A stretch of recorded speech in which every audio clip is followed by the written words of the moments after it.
Welcome, everybody. This is Community Board 4's February 2021 public hearing and regular meeting. It is now 6:08 p.m. and we're going to go ahead and get started with our second public hearing item, as we're still waiting for the presenter on the first. And that is an overview of the Community Board 4 Responsible Development Policy. This is a draft. It's been a discussion, and I'm sure you will hear more between myself, Anne, and Mr. Camacho. Anne, when you're ready. Thank you, Celeste, very much. So this is a project that we have been working on in the Housing and Land Use Committee for quite some time now. It may have even started about 18 months ago. Celeste, perhaps you can help with the timeline, but the origins of this project actually goes to the Permits and Licensing Committee, that they had developed a checklist for people applying for a license, a liquor license, so that it was just to simplify things. And so people understood what we needed as a board, what we wanted to see, just to simplify it.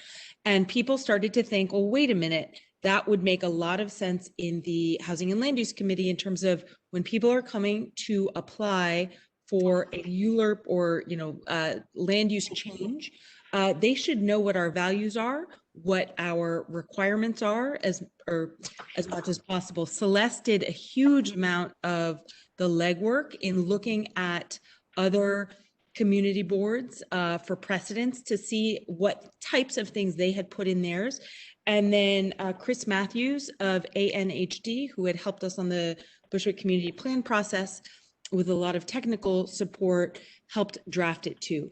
So this is with the discussion and approval of the board as a whole. We have made it through the Housing and Land Use Committee. This is something that we would like to vote on and then also present to anyone who wants to do something in the community in terms of building or changing land use. We want to hand them this document and say, this is what we as a community have decided are our values, and we ask that you adhere to them to the best possible.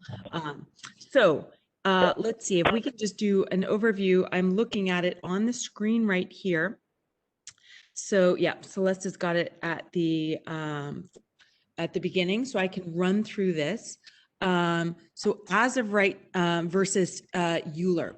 I think everybody is probably familiar with the term ULURP at this point. Uniform Land Use Review Procedure. That's when someone is trying to change the zoning. And so as of right means you don't even have to ask for permission.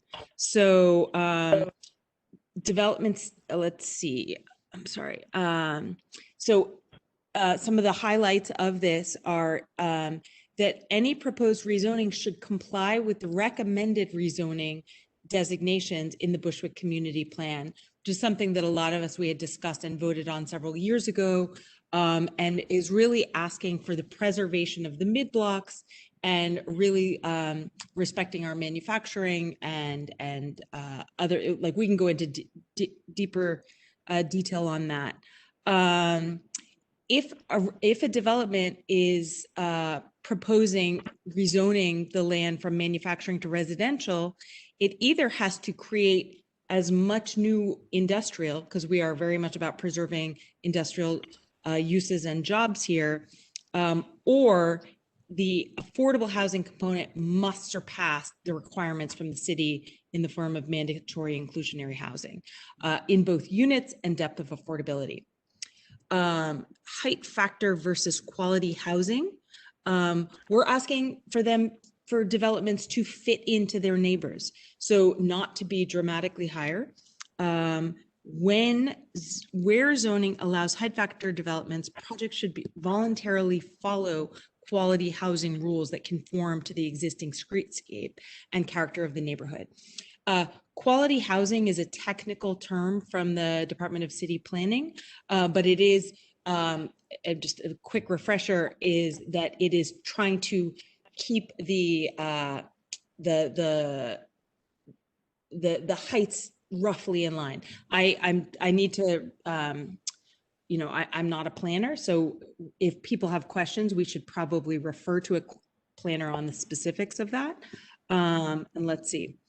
Another technical thing, which is mandatory inclusionary housing, where it's being proposed. And what I think we've talked about mandatory inclusionary housing a lot, which is every time they're trying to get an upzoning, there is a certain amount of affordability that has to be built into that. However, developers have a choice between different sort of what's it, a package or mixes of numbers. You can build more technically affordable units that are actually pretty expensive and almost market rate, or you can build fewer that are much more deeply affordable for our community. So this recommendation here is very much about trying to make sure that whatever package they choose is the one that is beneficial to the people in Bushwick right now, who are not going to be able to afford some of those higher numbers. So let's see, Celeste, are you able to scroll down a little? Thank you. The next one is, again, these are technical stuff on the AMI, the area median income. And again, these are the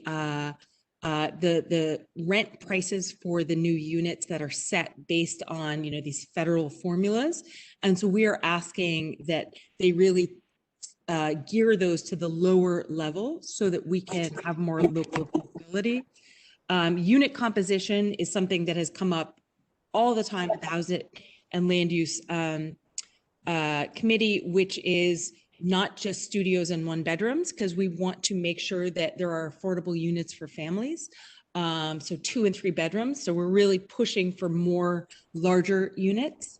Celeste, if you wouldn't mind scrolling down a bit more. Okay, where are we? Parking. Let's see. I just have to refresh. So we did ask for parking to be included. But we also said if there is a fight between affordable housing and parking, we as a group thought that affordable housing was more important. That's something we may want to discuss. Good neighbor policy. The next item is really about asking anybody who is building to come to the community board, to work with the immediately adjacent neighbors, connect with them, keep open lines of communication, and then plan for, means of redress if something goes wrong. So if, you live next door to a development and your foundation cracks because of the huge amount of work going on next door, there needs to be a clear established means of redress for you, the person who lives next door. So that is one part of that. And then also any street closures, those, which is notification, open lines of communication. I think that is something that people regularly have complained to the HLU about, and that's something we take very seriously. Next one is construction contracting, living wage for all project employees. Local hiring is something we talk about a lot. That's hugely important. Subcontractors. And then let's see, how are they going to document that? Because a lot of times people will come before us and say they're going to do it, but we have no means of following up. So we need to, again, make sure that we have that ongoing conversation, especially on these larger projects, so that we can find out. Asking people to partner with local workforce development. We have a number in the community that we've worked with in the past, and hiring union labor, and really just trying to make sure that there's a lot of people hiring. Right, if you can scroll down a bit. Okay, equal employment opportunities post-construction. This is another thing, which is after the building is open. We are asking that they hire union. We are asking that they pay living wages. We are asking that they hire locally. And we are asking that even sublet, so if you build a building and you lease it out to somebody, we are asking that you convey these values to the person you are leasing it to as well. Again, keep working locally and hiring locally, and respecting the right of workers to unionize. So The next one is safety and quality of construction. We asked that they show us a track record for quality construction and quality construction and safe workplaces. This matters a lot. Sustainability and resiliency is the next item. We're really asking that HPD, which is Housing Preservation and Development, the city agency, has something called the Active Design Guidelines. And there's also another set of guidelines, the Enterprise Green Communities Criteria and Climate Mobilization Act. Basically, these are a series of different guidelines developed by both agencies and independent groups, which are trying to make green buildings, sustainable buildings, healthy buildings. And they're based on a huge amount of built work evidence. People have collected data from a lot of projects to say what makes a building most efficient, what makes it the greenest, what makes it the healthiest. And so these guidelines have been developed around that. The next thing is community engagement. And we're really saying, like, there's a lot of work on what Bushwick wants and needs. We ask you to look into that as well. There's the community district needs assessment. There's the Bushwick community plan. There is showing up to community board meetings is a regular thing. Working with local not-for-profits or CBOs and all of these things. We're asking people to engage and in a long-standing fashion, not just pop in once to a meeting and that's it. Then the next item is community benefits and investment. And let's see, a designate space for community asset that meets a demonstrated need as identified by these various community sort of plans that we have referenced. That could be community center, meeting space, senior housing or not housing, because that's, but this is a very specific type, but open space, manufacturing space, education space. So there are specific needs. And I think a lot of the folks on this board have a really good sense of what we need. What are the types of community facilities in terms of physical space that we need in this community? And we are asking people to engage with us, hear from you, the wider community, about what those needs are. The next thing is Board of Standard and Appeals, the BSA variances. This actually came up very recently at a meeting. The BSA, and this is a pretty technical one, which is that, and actually I think I'm going to defer to a planner on this one because it's probably more technical than I have the ready hand knowledge to explain in a clear fashion right now. So if that's okay, we'll move to the next one, which is the Landmarks Preservation Commission designations. So what we are asking is, we have said we want a certain designate 3 historic districts in Bushwick, Bushwick Avenue, Northeast Bushwick, and Moffett Street, and then 6 individual properties that we have identified. I think everyone's familiar with the loss of the house at 1001 Bushwick Avenue, and the fact that Bushwick Avenue, because they have those huge big sites and freestanding buildings, those buildings are really very appealing to people who want to build tall buildings. We've been having these conversations regularly. So we are asking, like, this is something that we really want. So we are also asking developers, they should not try to get a rezoning in any of these areas. Even if we have not been able to achieve that designation, we are saying we cannot in any way, shape, or form support something that is going to knock down the sort of physical sort of historic fabric of this community. So Celeste Camacho, I know you both have worked in so many ways on this document too, and have a lot of thoughts, or other folks on the Housing and Land Use Committee would like to weigh in on any of these points before we open it up for conversation. I think it's self-explanatory. It's pretty good. Is there any way, like, that's just a draft, right?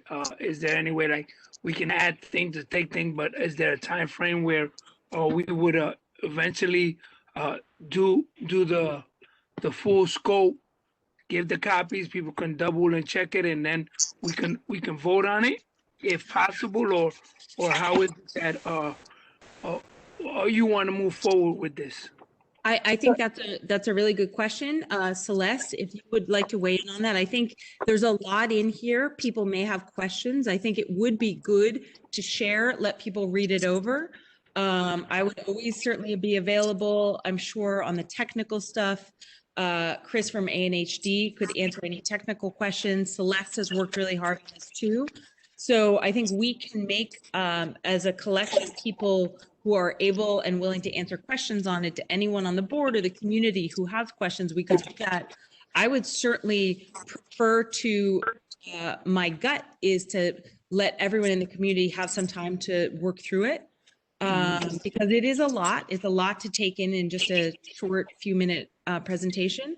But if people are willing, and this is, I throw this out to you as well, Camacho.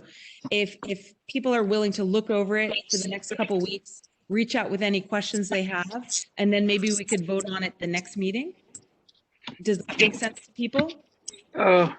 Yeah, I think so. Yeah, I think so. Maybe Celeste can put it on, hand it over, or put it on some of the emails so people can review it and write, cross-reference and see what's good or what more they can add to. And then hopefully next time around, if people don't have anything or add anything, and then we can vote on it and add whatever it is that they want to put in. Then we'll give them a copy. We'll give everyone a copy. So I think that makes a lot of sense. And again, I make myself available for anybody who has any questions, whether they're technical. If I can't answer it, I will find you an answer. Just reach out, email, text, whatever. I think everybody, we all share information. So I'm certainly happy to do that. Yep, this is Celeste. That sounds great to me. Yes. We will be sharing this just for the elected official representatives on the call this evening. We'll be sharing it with you as well and our agency partners, because we want to make sure we have everyone's feedback. And of course, community members, you're welcome to provide comments as well. And then if anything, then we'll cross-reference and add it in, and then what we'll do, we'll say this part is when we're voting on it, we'll say this was the add-in. What do you think? And then we'll cross-reference whatever it is, if it's an add-in or if it's a take it away, and the reason why. Yeah, and I just want to add to that. We have been through this. Housing and Land Use Committee has been working on this for the last, year and a half. Obviously, we put it aside for a while because of COVID, but there's development is not stopping, even though there is COVID. So we have worked through it for quite some time. I think the Housing and Land Use Committee has voted on it. We're comfortable with it. But so just so that when you're looking at it, know that. But again, we are 100% open to questions, critiques, and maybe we can improve it, and that would be great. Okay. Any questions from board members and or members of the public? Members of the public, you can put your questions in the chat. I will be monitoring it throughout the evening. And also just want to make sure I have everyone that's called in. I do see an anonymous number here. Just give me one moment. This might be Reverend Nates. Hold on. Reverend Nates, is that you? Yes. All right, I got you. You can control your sound now. Okay. Let's see. I don't see anything in the chat. You'll have plenty of time. So we'll be bringing this up again next month's meeting. So feel free to reach out to us in the board's district office. I also, hold on. I have a question here. It's about enforcement. That's a good question. I don't know if we have anything in regards to enforcement specifically. Not that I recall off the top of my head. Mr. Camacho, Ann? Yep. So this is not enforceable. It is a clear statement of community values. We as a board don't have any enforcement mechanisms. We have, agencies that we can reach out to if we feel like something is actually breaking the law or is against. We have pressure points, but our most valuable enforcement tool is our voice and either our approval or our disapproval, and our ability to mobilize around things that we think are contrary to the values and the health and the well-being and the future of this community. And unfortunately, we can't this is more of a statement of values than it is a legal document that is enforceable. What it is too also is all the time when developers come, they're under the impression that they're coming to tell us what they want to do, and before they come to the table, we say, this is what we want. What do you think? How are you going to work to make it happen? Are you going to be part of the situation and help? And then a light bulb goes in their head and says, well, we know that we can't work with them. If they're going to do what they're going to do regardless, but at least they know where we stand. We don't want to sit around the table assuming that they're going to work with us when we already gave them something that they know right off top of their head that we want. So if they're not bringing nothing to the table that interests us, and it's something that we know they can't do, then we have mechanisms that go by. But we want to make sure when they come to the table that this is what we want. They're not going to blindfold us and give us smoke dreams and tell us, well, how about, like they always do, this is what we want. Did you read the policies?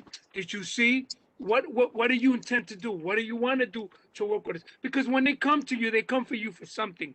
They don't come for you most of the time. Some of them just do it when they want it. Some of them do it if you make them change their mind. So showing them this shows them that they know what we're talking about and what we mean and who we support. So eventually there is no enforcement mechanism, but instead of them coming there and beating around the bush, tell us what you want. Here's our standards and what we want and what we think, and they got to go from there. We're no longer going to tell them. We're going to tell them what we want. Here's what we want. This is what we're going to do. Are you willing to work? Then guess what? We're not moving forward. If we say no on something, we'll also tell elected officials. We gave them one of the standing policies that we know that it benefits the community, and the community voted on it. This is what we want. And if they didn't go for it, then it is what it is. They have the elected officials would have to support because they know they got a document that met from the community. So, we got to do something. Something beats just standing there and just listening over and over and over and filling us with smoke dreams when we know it ain't going to happen.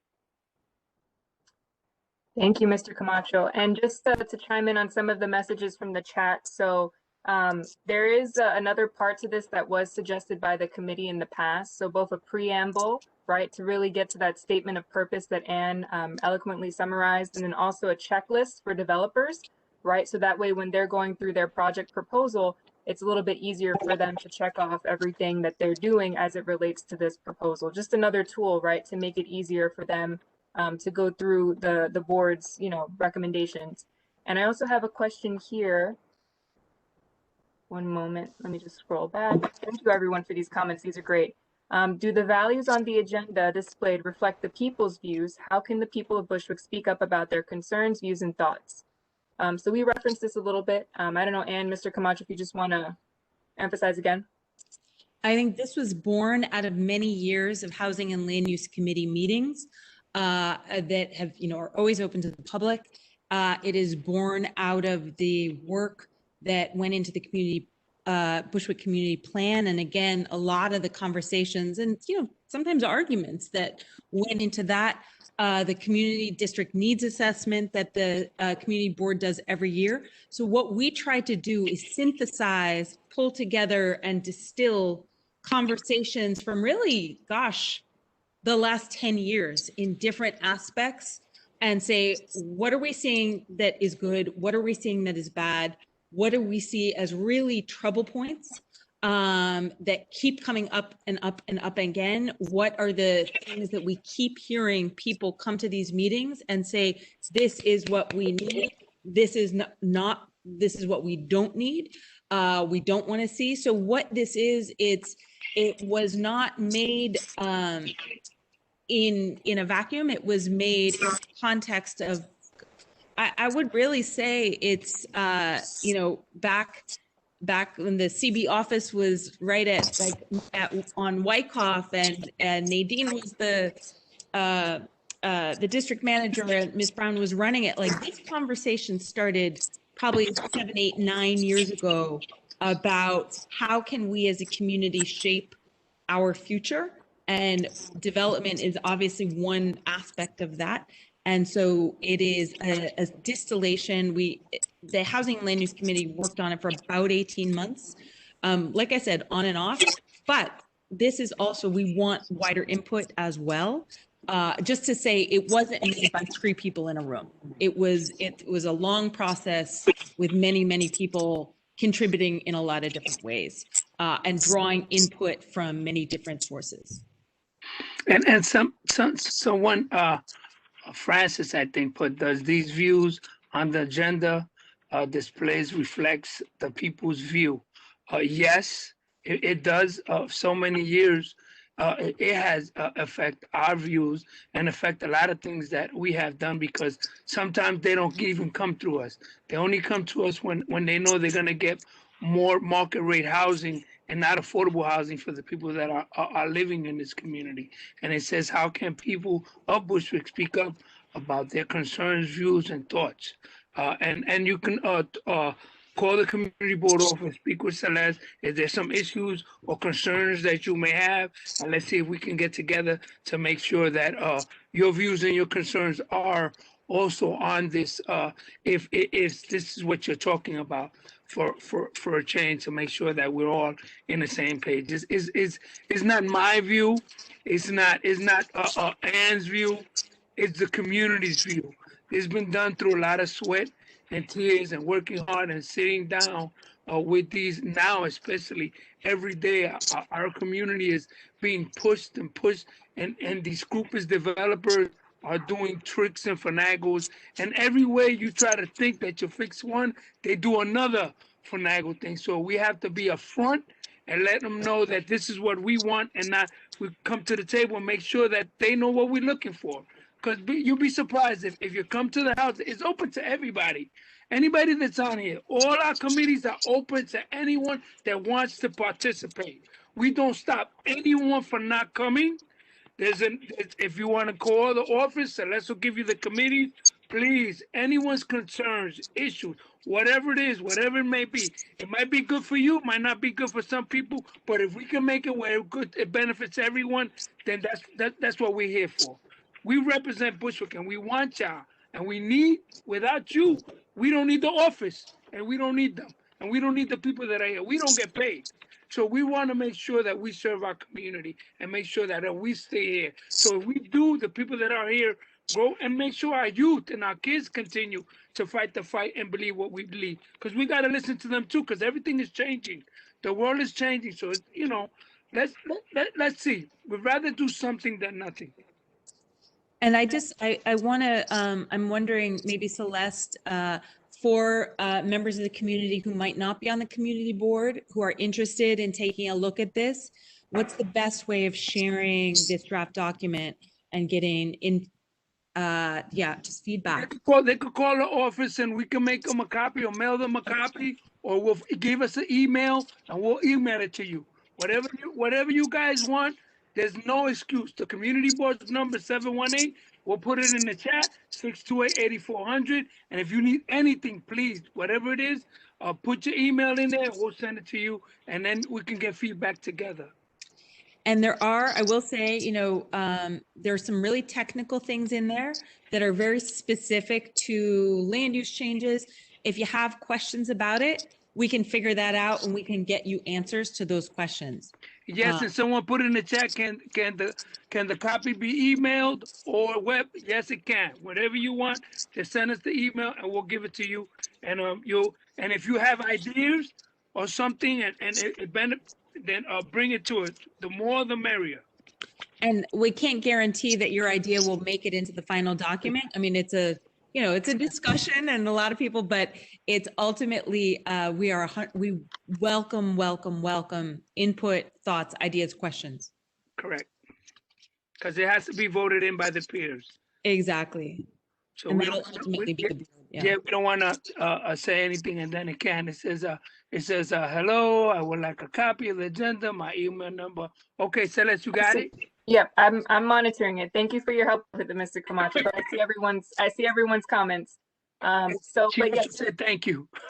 yes. Just to go back, a couple of comments ago, I want to really highlight one in particular from a member of the public, and just focusing on how this doesn't have to be rethought, re-articulated, and explained to developers each time. That was absolutely one of the things that we thought about, because every housing and land use committee was generally the same conversation, you know, emphasizing these things over and over.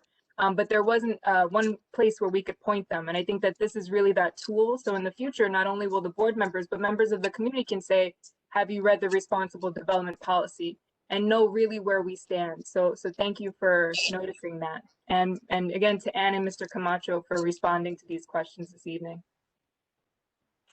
And Okay. that offer to answer more questions in the next month before we end up voting on it, that offer stands not just to members of the board, but to the wider community. If someone said, I would like a copy of the community assessment. So for those, what I would suggest, we can follow up for some of these things. In regards to the responsible development policy, I'm happy to provide copies. I have a copy of all of the notes from the chat this evening as well, and I'll follow up with you individually. So yeah, feel free to reach out to us at the board's office for questions. All right. And I believe we have everyone on. All board members are on this evening. I still do not see our first presenter. So perhaps there was an issue and she was unable to join us. So if it's okay with the board members, that would close our public hearing portion this evening. Yep, yes. All right, so our public hearing portion is officially closed. Thank you, everyone. We will now move on to our regular monthly meeting agenda. I'd like to ask all elected official representatives, I see you on here. I'm going to unmute you once we get to that part of the agenda. Just be prepared. If you have to go, just let us know in the chat. Let me know in the chat privately. Same for our community-based organization and agency representatives. You'll have an opportunity just to introduce yourself and share your contact information once we get to that point in the meeting. So just be prepared. If I don't know that you're on this evening, just drop me a line in the chat so that way I can unmute you when the time comes. That being said, we'll go right into our regular meeting agenda, which begins with the first roll call. Board members, please be ready. One moment while I pull up the list. All right.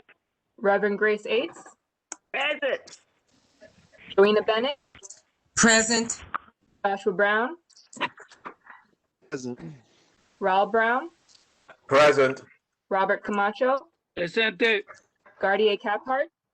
Present. Melissa Carrera. Present.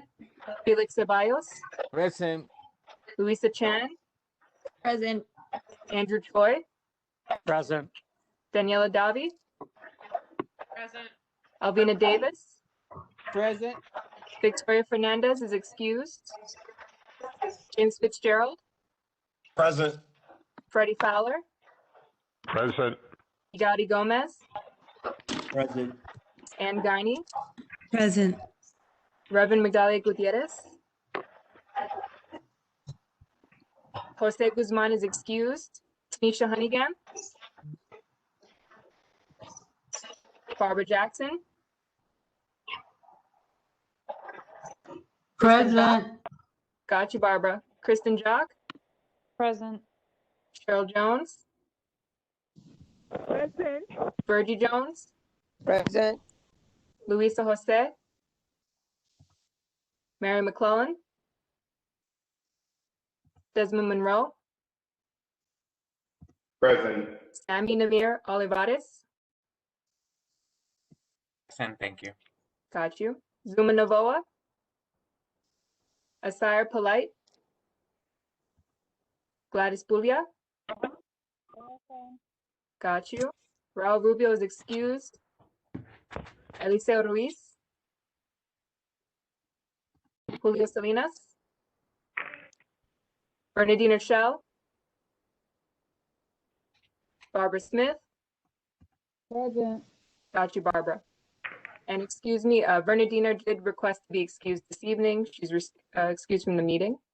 Justin Sonborn, Present. Annette Spellin, Jerry Valentine, Carlotta Williams, Present. James Wiseman, Present. Oldoff Wright. All right, thank you, everyone. Let me just count.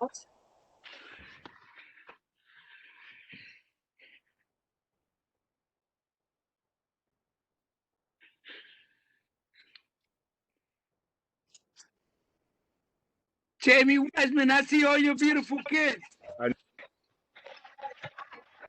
30 board members present. That constitutes a quorum. Thank you, everyone.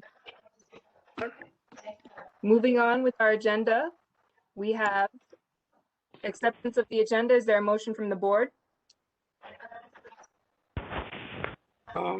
Robert Camacho, so I make a motion that we accept the agenda. Okay. Okay, so I got a motion from Barbara Jackson, second by Cheryl Jones. All in favor? aye. Aye. Any opposed? Any abstentions? So moved. And then agenda item number 3, acceptance of the previous meeting minutes. Is there a motion from the board? Andrew Choi motions. Andrew Choi made a motion. Is there a second? Fowler. Freddie Fowler, second. All in favor? Aye. Any opposed? Any abstentions? So moved. Moving on to agenda item number 4, that's our chairperson's report. Mr. Camacho. I would like to thank everybody for joining. Please come to your committees. I'm gonna keep rephrasing it. We need quorum. Please, anyone that wants to be a part, can participate in any of the committees, what's in the community whatsoever is open to all of them, but what they can't do is vote on something. So please, I'm gonna, January 2nd, is informational. We get through public safety, which is the NYC Board of Corrections. They indicated that they had a 4-month variance to continue to allow the Department of Corrections to operate separation status. Also, a 2-month variance to continue to allow the Department of Correction to commingle young adults 18 to 21 with adults in limited circumstances. As you know, I hope all of you have been reading or seeing the news and what's going on with the correction officers and the correction department in regards to a lot of slashings, a lot of working overtime, triple and quadruplets, where officers are sleeping in their cars. We've been getting pictures, and they've been asking for help. They say that the inmates are being treated better than the employees. There's a lot of issues that are going on there, and they're looking for the community support because they say that some of the correction officers do live in the community, and some of the people that are in the cells now are from within the community. And all the time when they cry help, everyone to help them. When they do, no one comes up and stands up for them.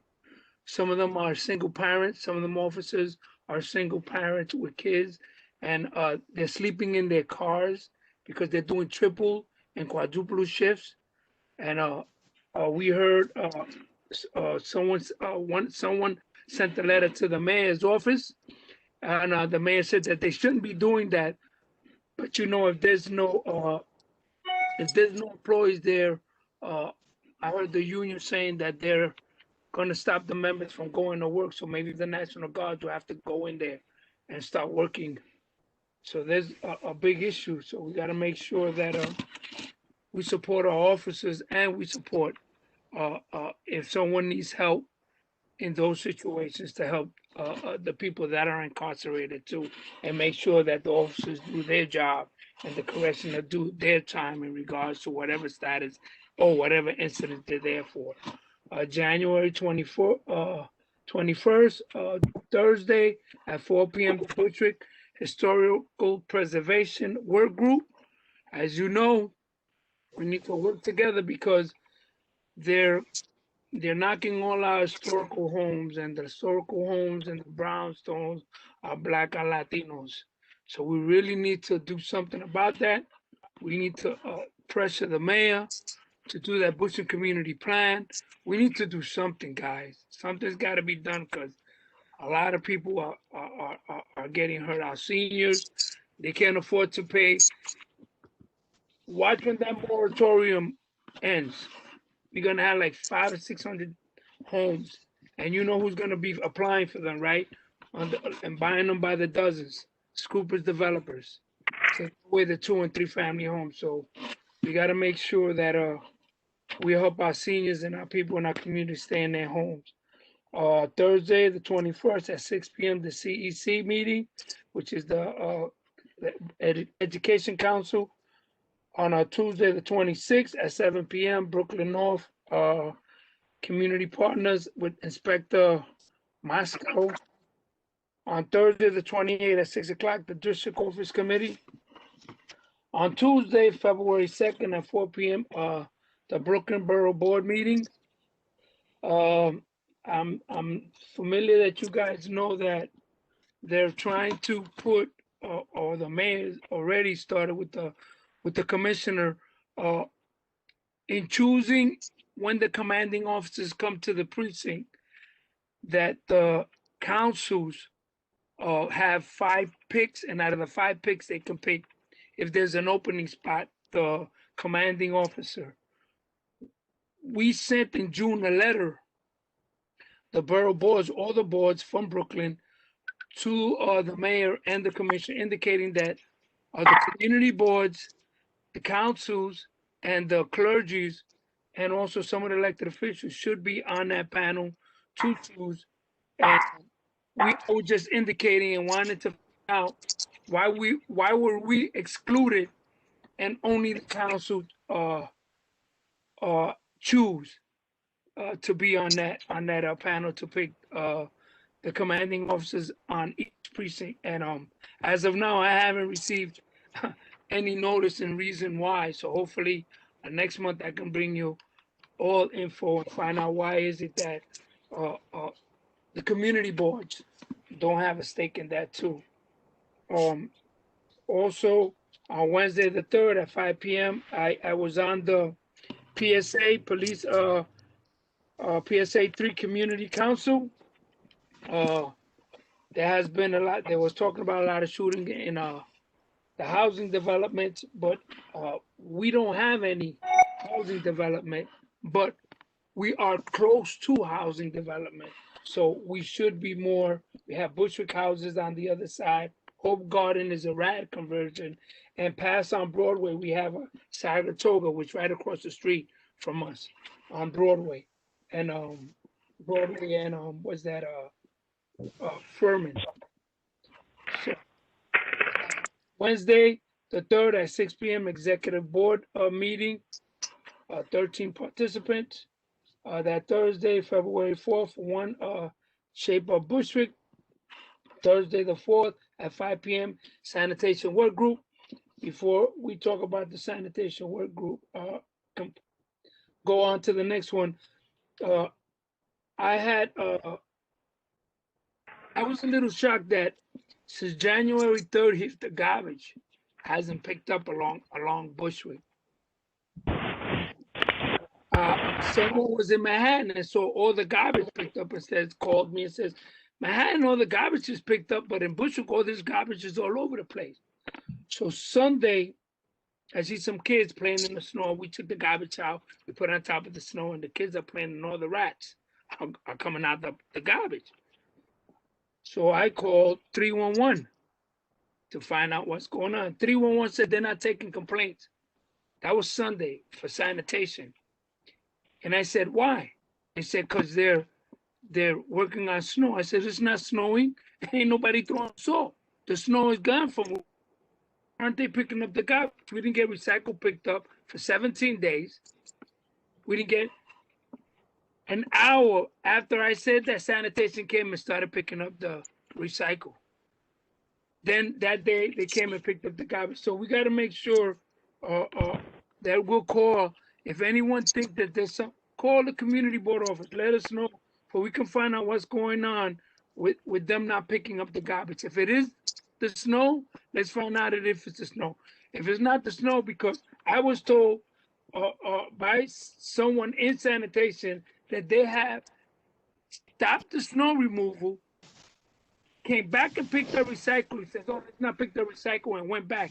And there was a lot of concerns with that. I guess when we meet with sanitation, me and Celeste or talk to them on that. On Thursday of February 4th, the House and Land Use Committee met in regards to Broadway's incident and what's going on Broadway. On Friday, February 15th, 10 a.m., whole garden rag conversion. On Tuesday, February 9th at 6 p.m., public license and committee and economic committee. Wednesday the 10th at 10 a.m., the district service cabinet meeting. I got on there. When I got on there, it was Celeste done a wonderful job. By the time I got on there, it was almost done. But Celeste will fill you in on whatever topics or whatever was on there. On Thursday, February 11th, the HHSV, which is the Health and Hospital Service and Veterans Committee, in regards to fuel distribution, mass giveaways, and stuff that was going on in the community. On Monday, February 15th, from 6:30 to 7:30, me and Celeste and Angani met with the 1325 Broadway, which is Avalon's Hansley and the crew that they have in Linden work group. On Tuesday, February 16th, from 11 to 12, the Bushwick Community Partners. On Wednesday, February 17th, which is today, 10 o'clock, I was at the 8th Precinct Clergy with Mr. Clark, and I saw all our clergies there. They gave us prayers, and they prayed for everyone, and they made sure that all of us are safe, and hopefully we'll be together again. And then today, now the community board, and that is those are my Zoom meetings, this meeting, that meeting. I'm all Zoomed out. So I think that's it. And also, I have received a phone call from one of the board members. Not too sure if he's still there, Jamie Wiseman. Jamie, are you still there? Hello? Is Jamie still there? Well, he sent me a nice letter that he will be leaving the board. Sad to see him go, that he moved on. He's on there, but I don't know, maybe his kids are driving him crazy. But it's gonna be sad to see him go. He wasn't one of those developers that came in here and built and ran away. He came in here, he gave what he could, he gave us his input and helping us in some way, and for that, we're grateful and thankful for him, and he'll always have a home here in Bushwick with us. And I guess that's it. I think he's on there. I'm not too sure if he's on there or not. So yeah, I guess he'll speak on that. And so I think it's going to be very hard if he leave because he do a lot for the board. yeah, he gives a lot of information and guides us through a lot of things. And he said he won't be gone, but he'll come by and listen in. But he's not gonna be. He moved out, so he's with his family, I guess. He was on there. I don't know if he's still there. All right, Yeah. Celeste. Yep, if there are no other questions, board members, and Mr. Camacho, did you want to speak on the attendance overview from the district office committee meeting, or just leave it? You summarized a little bit in the beginning. Oh, you mean the individuals we have to vote on? Well, not tonight. It's just a notice to everyone that'll be getting, so just in general, board members Okay. that have, and as per the bylaws, have the amount of absences, either 3 unexcused or 6 excused, will receive the notice as per the bylaws. Some board members, there was a review last October, right before the committee meeting, that did not happen because there was an issue with quorum before the end of the year. Those board members have already been notified and have let the board know their intentions. There was another review before the district office committee meeting in January. I still have to reach out to those board members, but just as a notice. And thank you to all the board members before the end of last year that got back to us. Yeah, yes, and please, as you know, I hope everyone that's supposed to be reappointing to send out, because it was already due on the 12th, if I'm not mistaken. So make sure, if not, I don't know if there's any more time for it, but if your TNA is good and you're good, then we're all good. If you're not going to your committees and you're not going, I can't save you. So, we pick that we want to work and we want to work together, and we want to be here. And that's why I tell everybody that come to the committees, see what it's like, see if you want to stay, see that if it's hard, come as a volunteer and see what it's like. Because if you apply, you're too busy and you can't come, guess what? You're not going to make it here too long. Because your TNA is very important, because we have things that we have to push through, and if we don't have a quorum and you're not there, and the borough president sees when we give them the attendance sheets, why are we holding people that are not coming to the? He's going to get rid of you yourself. It's not going to reinstate you. So we really need to tighten up on that. I know I'm doing pretty good because attendance good and we've been having quorums, but I just want to keep emphasizing that, because if someone that's very crucial to the community leaves for some reason, please let us know. If it's personal or something, let us know. Like that, we know. Don't wait until this last minute, it's too late. Then let us know. That's what we're here for. We're a community. We know it ain't that you want to be in our business, but we want to work with you. We want to help you somehow, some way. Don't wait until it's too late. Ask for help. Thank you, Mr. Camacho. And I'd also just like to acknowledge really quickly, before we wrap up this portion of the meeting, thank you to both our liaison, Marcus Harris from the Borough President's Office, as well as Karen Cherry and Councilwoman Diaz. We were able to have several of the board members that weren't able to be reappointed. So officially, we can welcome back Barbara Smith, Jelena Bennett, and Eliseo Ruiz this evening. Welcome, welcome, welcome. We've missed you. We know that you've been on the meetings, for the past several months, and we're so happy that you're back. I was not able to share the updated list with all of the board members because it had an error. So I've asked for Borough Hall to correct that before I circulate it. They tried to add Ms. Martha Brown back to the board. I had to reconfirm with her. She did say, I'm officially retired. I'm living my life. So they're going to update that. And as soon as they do, I should be able to share that with the board and the public as well, for everyone to know who is officially a Community Board 4 board member. And also, to be fair, with no fault of their own. So I'm just glad that you guys brought them in, and they're good, and they do what they have to due diligence, and they've been here a long time. So it's totally different now with what's going to happen in regards to term limit, in regards to all of us being termed out. But eventually, with no fault of their own, they could come back and give us all their knowledge they had, and I'm glad they're back, and I'm happy for them. And through this community, pushing for them to be, because it was kind of sad that they didn't have representation on that side. So we got to make sure we'll stick with, and thank the elected officials, our new councilwoman, if she's on there, or if Karen Sherry from her office is there. All right, so and that brings us a good segue to introduction of our elected officials, representatives this evening.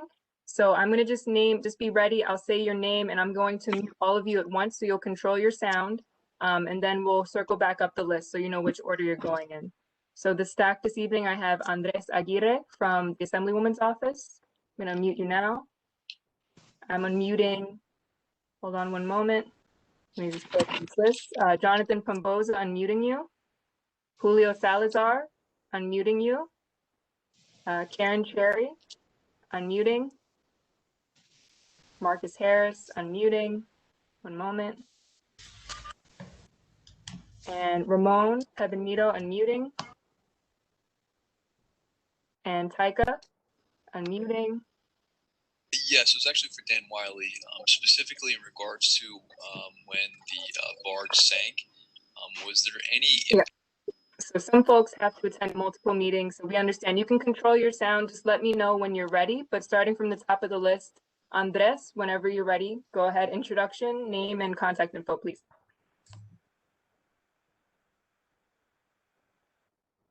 Andres, are you there? Hello? Yes, we can hear you. Yes. Yes, I'm here. Name and contact info.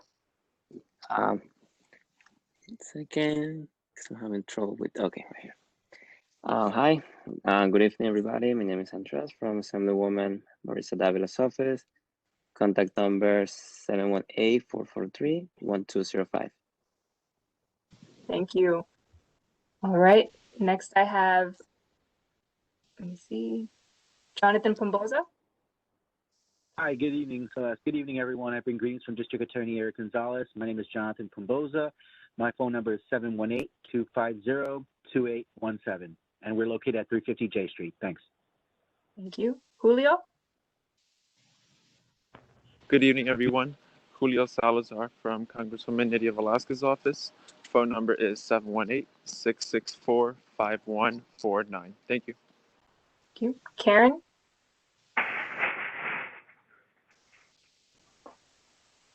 Karen, are you there? Hold on. I can unmute you if that's the issue. Hold on. Can you hear us, Karen?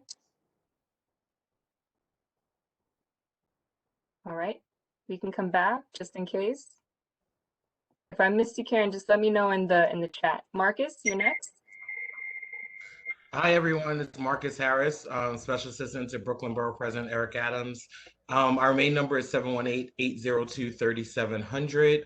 You can also reach me on my phone at 917-324-2680. I'm going to put everything in the chat. Thanks. Thank you. And Ramon? Hi, good evening, everyone. I'm Ramon Pepinito here on behalf of State Senator Julia Salazar. Our office number is 718-573-1726. We're located on 212 Evergreen Avenue off Myrtle, but it's open only via appointments. Thank you. Thank you. And Taika, are you there? Taika, I'm going to mute you just so you can speak if you're there. Hi, Celeste. I'm here. Yes, Hi, go ahead. everyone. This is Taika Haraguchi from New York City Comptroller Stringer's office. You can reach me at 917-594-2129. Thank you. Thank you. All right, we're going to move on to our community-based organizations now. I see a few folks that I recognize. If I've missed you, this is both for community-based organizations and city agencies. If you'd like to introduce yourself, and I don't call on you right now, it's not intentional, I'm just not sure. But I am going to unmute the folks that I recognize, so be ready.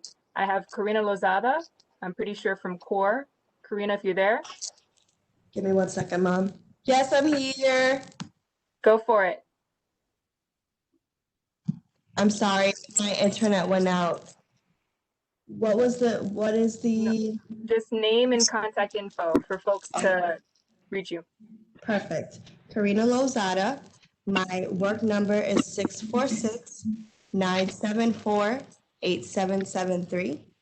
My cell phone is 929-280-7432.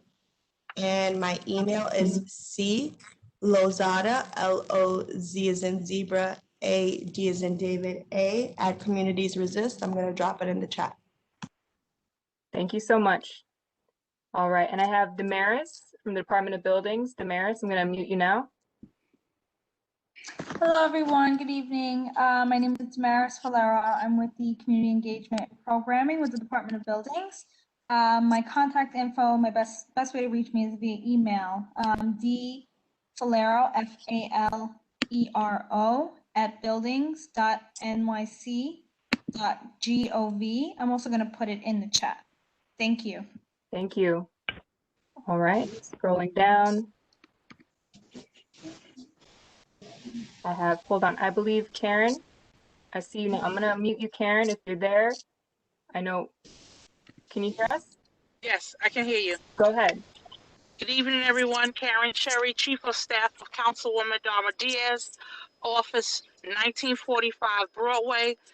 Telephone number 718-642-8664. Again, that's 718-642-8664. And I want to give you my council cell, which is 347-263-0325. Again, that's 347-263-0325. Have a good evening, and thank you. Be safe. Thank you. All right, moving on, I have Myra Mara. Myra, I'm gonna mute you now.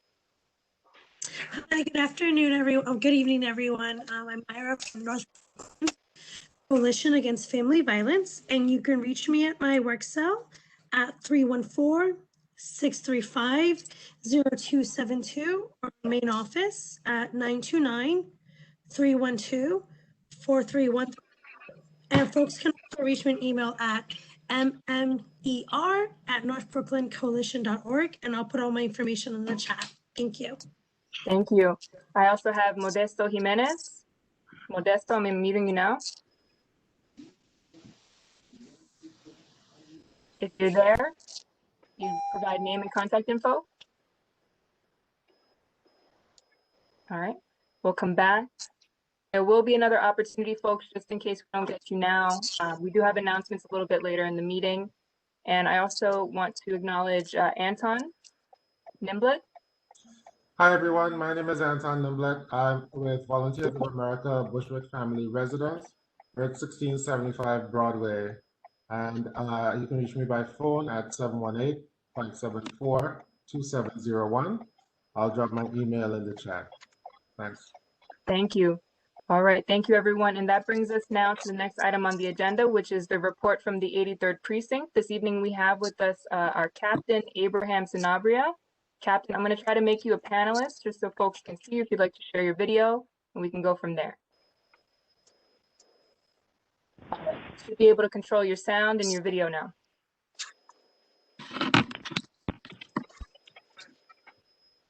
Yes, I can. How are you all? My name is Abraham Sanabria, the CEO, Deputy Inspector Caceres is on vacation. He's away. I just wanted to talk about crime and traffic real quick. Our crime numbers so far are even from last year. We are doing much better in robberies, but our property crimes still are still a problem. In regards to burglaries, in regards to car break-ins, also in regards to grand larcenies of those cars. So please, what we have noticed is that people are leaving doors open. People are doors open to their apartments, to their houses, as well as to their cars. So if you can get that out to the rest of the community, that would allow us to get, to bring down those property crimes. A lot of this is people who are just walking by and they're pulling on a door handle for a car or for an apartment or for a building, and it's wide open. So they just go in and take whatever they can get their hands on. So if we can continue to get that message out, that would be great. In regards to traffic, we are actually significantly down in car accidents and significantly down in pedestrian bicycle accidents. On a good trend. We've been doing the best that we can out there. It's been snowing a lot. The streets have not been cleaned up perfectly. Sanitation is doing their best, but at the same time, there has been a lot less accidents in regards to that. So if we continue with that, that'll be great. Please follow us on Twitter. Please follow us on Facebook. We put a lot of information out there in regards to these crimes, in regards to those who are wanted, and in regards to those, in regards to tips on safer driving and pedestrian and bicycle. So that's all I have. If there are any questions, I don't know if I could take questions, Camacho, but that's what I'm here for. Yeah, you could take a question. Is there a certain area that we need to hit in regards to people leaving their stuff, or it's just, or just broad all over? It's really all over. It's really all over. The whole precinct is having this issue. So just make sure you get it out there to everyone and not just one specific place. We'll put it in the newsletter and make sure we pass it down. Yes, please. Thank you. We are holding community meetings. I believe Barbara's on. If she could answer the community board meeting question that just happened, that they just posted. But I believe that we're going to be starting, and I'm not really sure the date, but Barbara could answer that. Ms. Smith.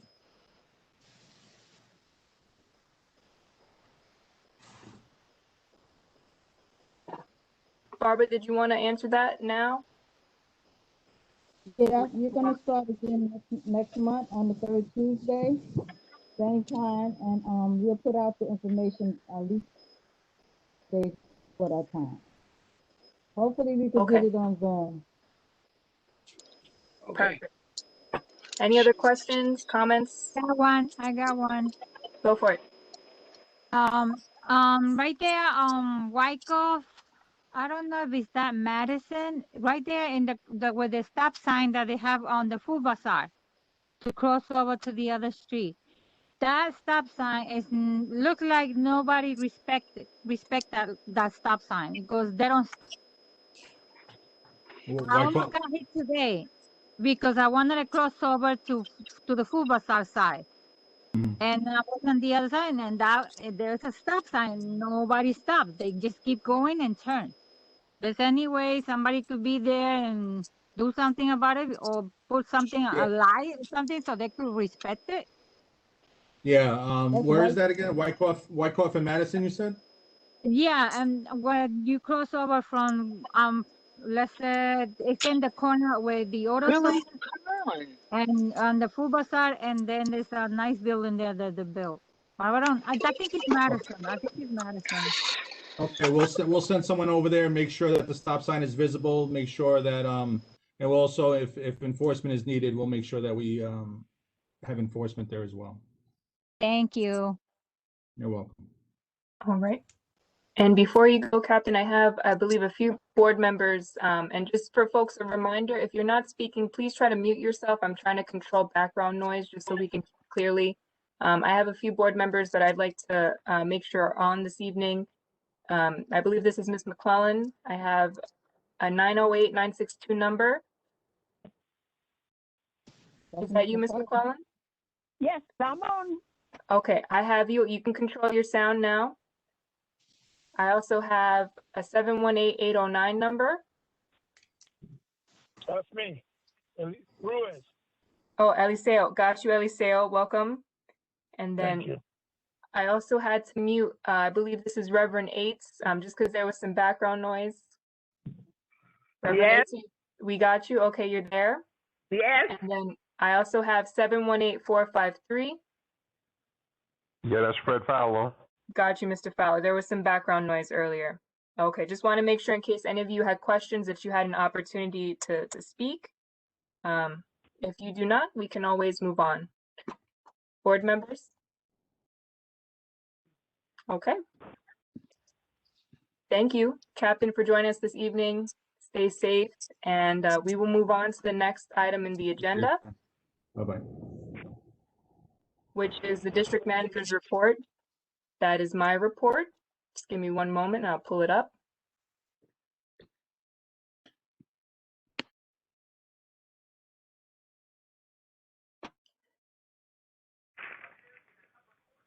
So good evening, everyone, and happy Black History Month. It's also American Heart Month, a time when the nation spotlights heart disease, which according to the American Heart Association is the #1 killer of Americans. Many of us know too well the impact of chronic conditions and the importance of prioritizing our health. I'd also like to take a moment to thank and acknowledge former CB4 chairperson, Dr. Julie Dent, who gladly assisted in the CB4 district office effort to highlight and celebrate notable Black leaders in Bushwick. Many longtime board members will recognize the names of the following individuals that I'll be sharing. We've spoken a lot about Ms. Avalar Hansley, founder and steward of the Secret Garden on the corner of Linden and Broadway, a former 83rd Precinct Community Council treasurer. And for many of these people, the list can go on, right? You know, for their accomplishments. I wasn't able to note everything, but I do have a few notes for each person. There's A. Shanita Carter, the former Community Board 4 chairperson who played a key role in creating and establishing the 83rd Precinct on the corner of Bleecker and Knickerbocker. Gwendolyn Hart, one moment. Gwendolyn Hart, Bushwick advocate who also served on CB4. Reverend Ray served on CB4, an advocate for sanitation, housing, education.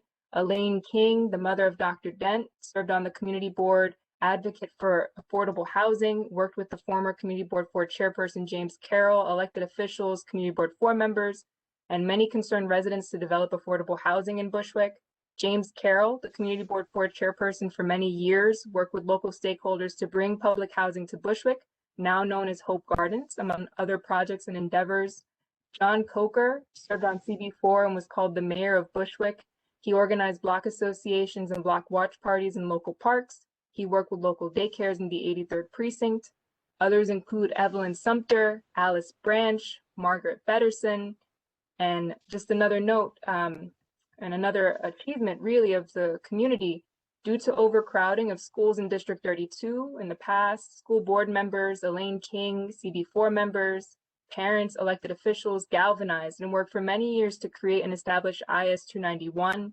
They also championed the renovation of the DeKalb Library under Anna Gonzalez, former CB4 chairperson, and the renovation of the Irving Library happened under Dr. Dent's tenure as chairperson.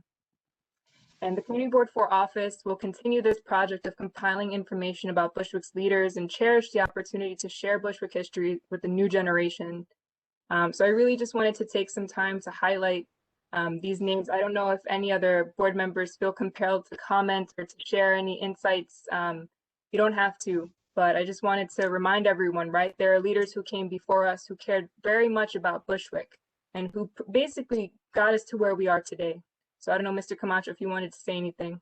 Yeah, I just want to say that those pioneers were the ones that used to punch me in the head when I used to go get crazy. They used to grab me by the ear. You know, remember when they used to grab you by the ear and says, we don't do, those are the pioneers that made us shine and brought us. And Mary Thorntonville, she was also the vice president. And she was also an advocate for, she was on the advisory board in Woodhull Hospital. She was also into another pioneer. We had a lot of, I'm telling you, a lot of beautiful, smart, educated Black women that came in and took control, man. You surprised, guys wasn't nothing in Bushwick. These ladies, and they walked around there, they were like the princess, man. It was like, I'm telling you, I could, when she was mentioning them things, it opened my heart. I have pictures of mostly all of them when I was a young kid. I think I got 95% of the pictures when I was 18, 19, 20 years old, man. And they're really firecrackers, man. And we love them dearly. And they helped us to make Bushwick what it is, man. Believe me, you will sit with some of them. If you sit with some of them pioneers, they can tell you stories, man. Boy, can they tell you stories of how it used to be. And you have to respect them for also taking whatever it was and changing it and making it theirs and saying, well, we're going to change this. This is not going to happen anymore. And we're going to make sure our people are here. And I guess that's where I get that fire from, because the people, they were the best. And I love them all. Thank you, Mr. Camacho. And again, board members, community members, please, please, please send me, any information you have. I would love to bring this as an opportunity to the Arts and Culture Committee. Zuma, the committee chairperson, is always enthusiastic about these types of projects and collaborations. We really need to spotlight, right, our history and our roots, especially when so much is changing. So I wanted to share a little bit of that with everyone this evening. So I will move on with the rest of my report. Let me pull it back up. Below are the meetings and events that I've attended in the past month, along with other notices that you might find of interest. Mr. Camacho and I attend a lot of the same events, so I won't go through all of them this evening, but I will summarize. On Thursday, January 21st, I had a call with Alexandra Pati Diaz from City Planning. She just provided an overview of some of the planning updates. This was brought to the Housing and Land Use Committee's attention. On Friday, January 22nd, There was a NYC Department of Education virtual meet and greet breakfast with the North Brooklyn superintendents. It was a well-organized event, and I know that myself, Mr. Camacho, and Ms. Jones, she may speak on it a little bit later, we really enjoyed the opportunity, and we're grateful to have that conversation, and not just with our leaders, right, but seeing, you know, leaders from across the borough. Our virtual meetings have afforded us that opportunity to be able to work a little bit closer together. I also attended a Hollaback Stand Up Against Street Harassment public training. It was about an hour-long training that was designed to essentially advise what happens when you are yourself a victim of street harassment, or if you witness street harassment. And there are 4 techniques that they taught us. I'm happy to provide more information to those that are interested. They are looking to spread this with other organizations throughout the city. So I encourage any organizations or groups that are interested in taking that training. It is a very useful tool. I found it tremendously helpful. On Monday, January 25th, there was a call with Evergreen Exchange and local leaders. This was regarding the Small Business Services Strategic Impact Outreach Grant. So we know that our businesses are struggling now with a variety of things, whether it's rent, whether it's just, you know, trying to stay in business, right? And so we want to make sure that they have access to all the information that they need, whether it's about PPP or whether it's about any resources, grants, programs that they can benefit from. And this impact grant will allow Evergreen Exchange to work with local leaders in Bushwick to really target some of the merchants and help them endure and stay and really hone their resiliency in the neighborhood. On Thursday, January 28th, there was a district office committee meeting, and I attended after the recent winter storms. I attended several conference calls with NYC Emergency Management and with Con Edison. They are very quick to organize these calls to make sure that all community boards and elected officials are aware of what's going on, and they also have a conduit to address any issues. So please do not hesitate to call me in the board's office if there's ever any issue with winter weather, you know, whether it's snowy street, whether it's garbage collection, whether it's a power outage, please let us know. It's the best way for us to be able to alert our liaisons at all the agencies for them to follow up as soon as possible. I also had a call on February 3rd with Sean Campbell, the district manager for Community Board 14 in Brooklyn, and Carly Wine, the Manhattan Community Board 11 assistant district manager. This was regarding the Future of Community Boards Working Group Next Steps. We continue working together to put together this report summarizing some of the challenges that the community boards citywide face, and also offering solutions for how we can improve and better provide services to our communities moving forward. And hopefully that report will be finished by the end of this month. That is the goal. And let's see, on Thursday, February 4th, there was also a Shape Up Bushwick Planning Committee meeting. It was our first one. Thank you to the board members that have attended. We know it won't be the same as previous years because of the pandemic. However, we want to make sure that the community again is prioritizing and highlighting their health. Some of the suggestions for this year are converting to a food distribution effort and then providing information from our usual partners, sort of grab and go style. If you'd like to get more involved with Shape Up Bushwick, please contact me in the board's office. And I also spoke with Teresa Cunningham from Sanitation Community Affairs. This was regarding electronics recycling. So every year prior to the pandemic, we held a Community Earth Day event outside of Irving Square Park. You know, this was an opportunity for folks to learn a little bit more about the environment, sustainability, as well as, you know, donate gently used and clean clothes, recycle electronics, and also drop off food scraps. So this year they have a new program for electronics recycling that we're exploring to bring to Bushwick. And moving on, Friday, February 5th, there was a community board COVID-19 vaccine briefing. I thank the Department of Mental Health and Hygiene for keeping us posted about everything that's happening with the vaccine. We know things are happening quickly. There are a lot of changes. But thankfully they have organized calls to brief the community boards on what's going on so that way we can better inform the community. The same goes for NYC Test and Trace Corps. A lot of emails every week, but it's all beneficial information to better advise the community. And on Tuesday, February 9th, just to add to Mr. Camacho's earlier statement, we did have a service cabinet meeting. Excuse me, on the 10th, we had our district service cabinet meeting, and the agencies in attendance include NYPD, the 83rd Precinct, Councilmember Diaz was there, NYC Emergency Management, Parks, Department of Design and Construction, Department of Consumer and Worker Protection, Green Thumb, Sanitation, Homeless Services, Department of Buildings, Department of Transportation, Borough President Adams' Office, National Grid, Assemblywoman Walker's Office, Department of Health and Mental Hygiene, FDNY, the District 32 Office, and Department for the Aging. A big thank you to all of our liaisons. We would not be able to do the work that we do without you, and we certainly appreciate you taking the time to provide updates at our meetings. And just to circle back really quick to February 9th, I do want to acknowledge that we had the first Economic Development and Permits and Licenses Committee. Just want to thank the committee chairpersons, Desmond and Melissa, as well as the committee members. I know it was the first, a lot of information, but I think it was great, and I really appreciate your support with the reports. And on Friday, February 12th, I had a call with Tina Alfano, a Bushwick resident and property owner, as well as Ramon Pebenito from Senator Salazar's office. This was to discuss next steps for 1001 Bushwick Avenue. We know, right, that the building was demolished, but we want to talk a little bit about what happens next and what can the community really do. So we had a discussion about some next steps just to summarize where we are. If folks would like to learn more about these efforts or 1325 Broadway efforts, please do not hesitate to reach out to me in the office, as well as, encourage your friends, family, and neighbors to join our email list. It's the easiest way to learn more about board meetings and what's happening in the community. Thank you. That concludes my report this evening. Any questions?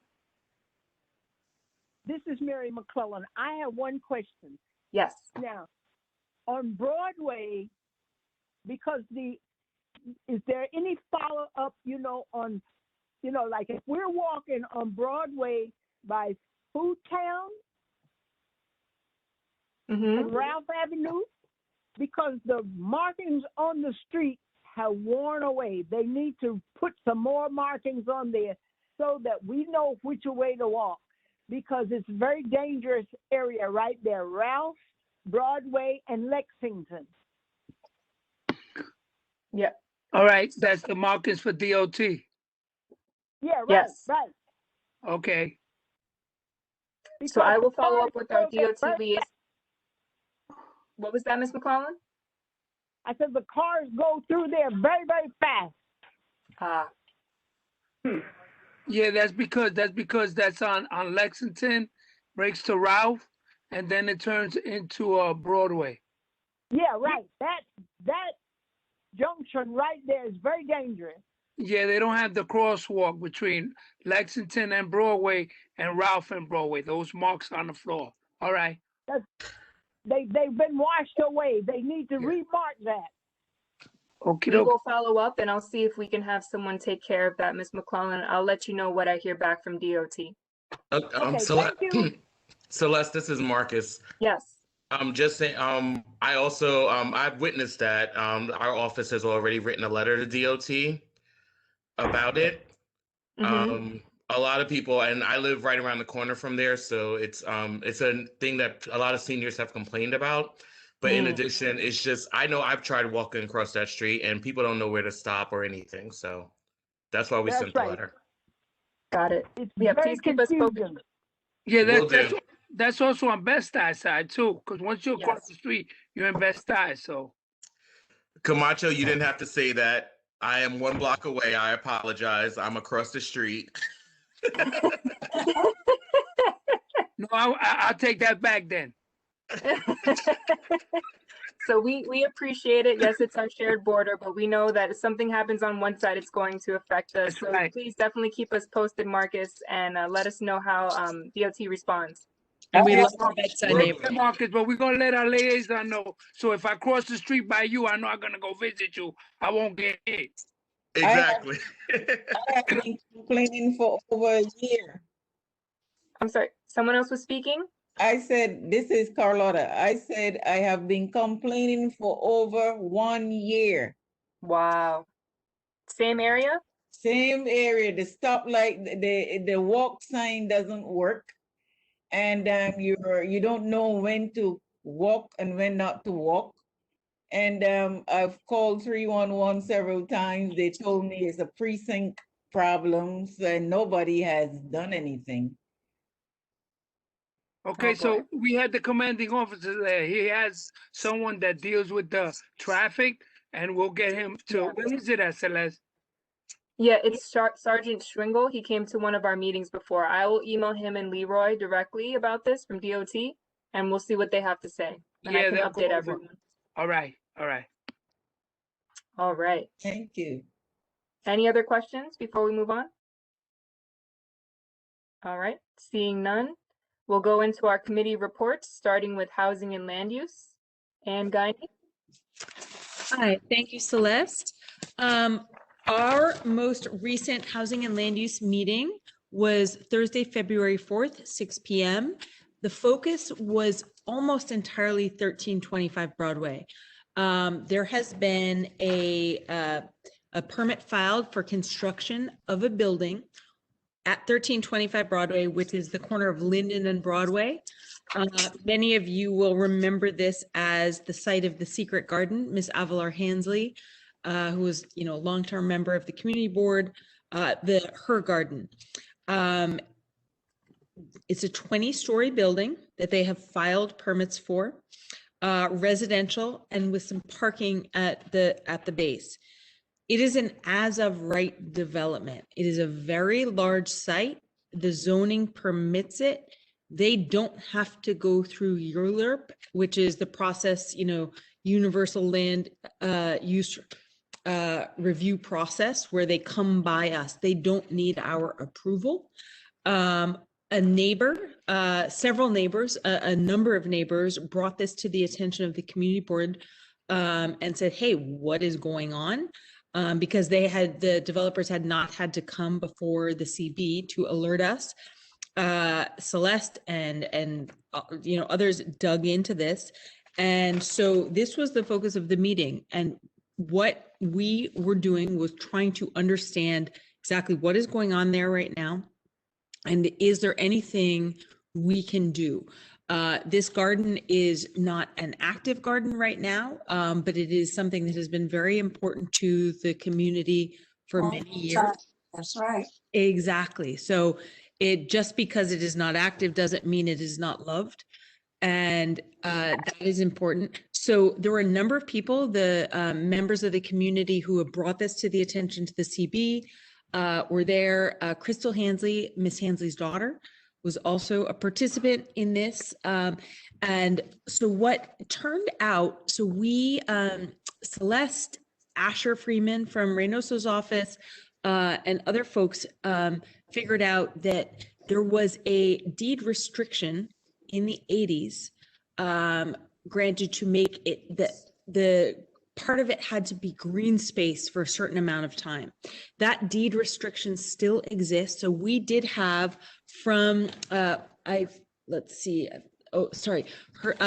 we had Eleni De Ciervo from EDC, the Economic Development Corporation, which is the enforcing authority in this situation. She was on the call, and EDC has said on that call that they were willing to enforce that deed restriction and sue if necessary. They have sent a letter to the developer. I checked in with Asher Freeman from Councilmember Reynoso's office today before this meeting to find out if they have heard anything from EDC, if EDC has heard back from the developer about whether this deed restriction will be honored. Asher said no, they have not heard anything. And so basically what this was, the meeting was really focused on information sharing, getting people up to speed on what is happening on that site, and trying to figure out what we can do. Another community member, JP Cadavera, had raised a question that he believed that the parking as outlined in the plans was not in fact legal per zoning code. So we have decided in that in a recent meeting to call in somebody from DOB. I see Damaris Valero from DOB is on this call. So I guess I would love to ask you, and maybe we can connect online after this, to because we would like to get somebody from DOB who has approved the plans to come and just explain to us just walk us through that, the approvals process, so that we understand that fully, because we want to make sure that this is 100% on the up and up. If it is not, obviously we're going to fight it. So basically, one of the real focuses of this meeting was figuring out, okay, how do we mobilize against this? So there is a sort of a informal group of residents, neighbors, who have led by Miss Hansley's daughter, Crystal, who have started a petition, and are also trying to gather forces to say, if we may not have recourse under the zoning resolution to fight this, but we have other recourse, which is our voice, our collective voice in saying, what do we want for this community, and covering a beloved community garden that has been important in this community for decades, with a parking lot and a 20-story as of right residential tower with no affordable housing, is not what this community wants in any way, shape, or form. And so I think I would encourage anybody who is interested in this to reach out to Housing and Land Use Committee. We can connect you, and we can also inform on everything we know. It's an evolving situation. I think what's important to stress is they don't have to go through ULURP. So it's an uphill battle. And I just want to be super straightforward about that. I don't want to sugarcoat it.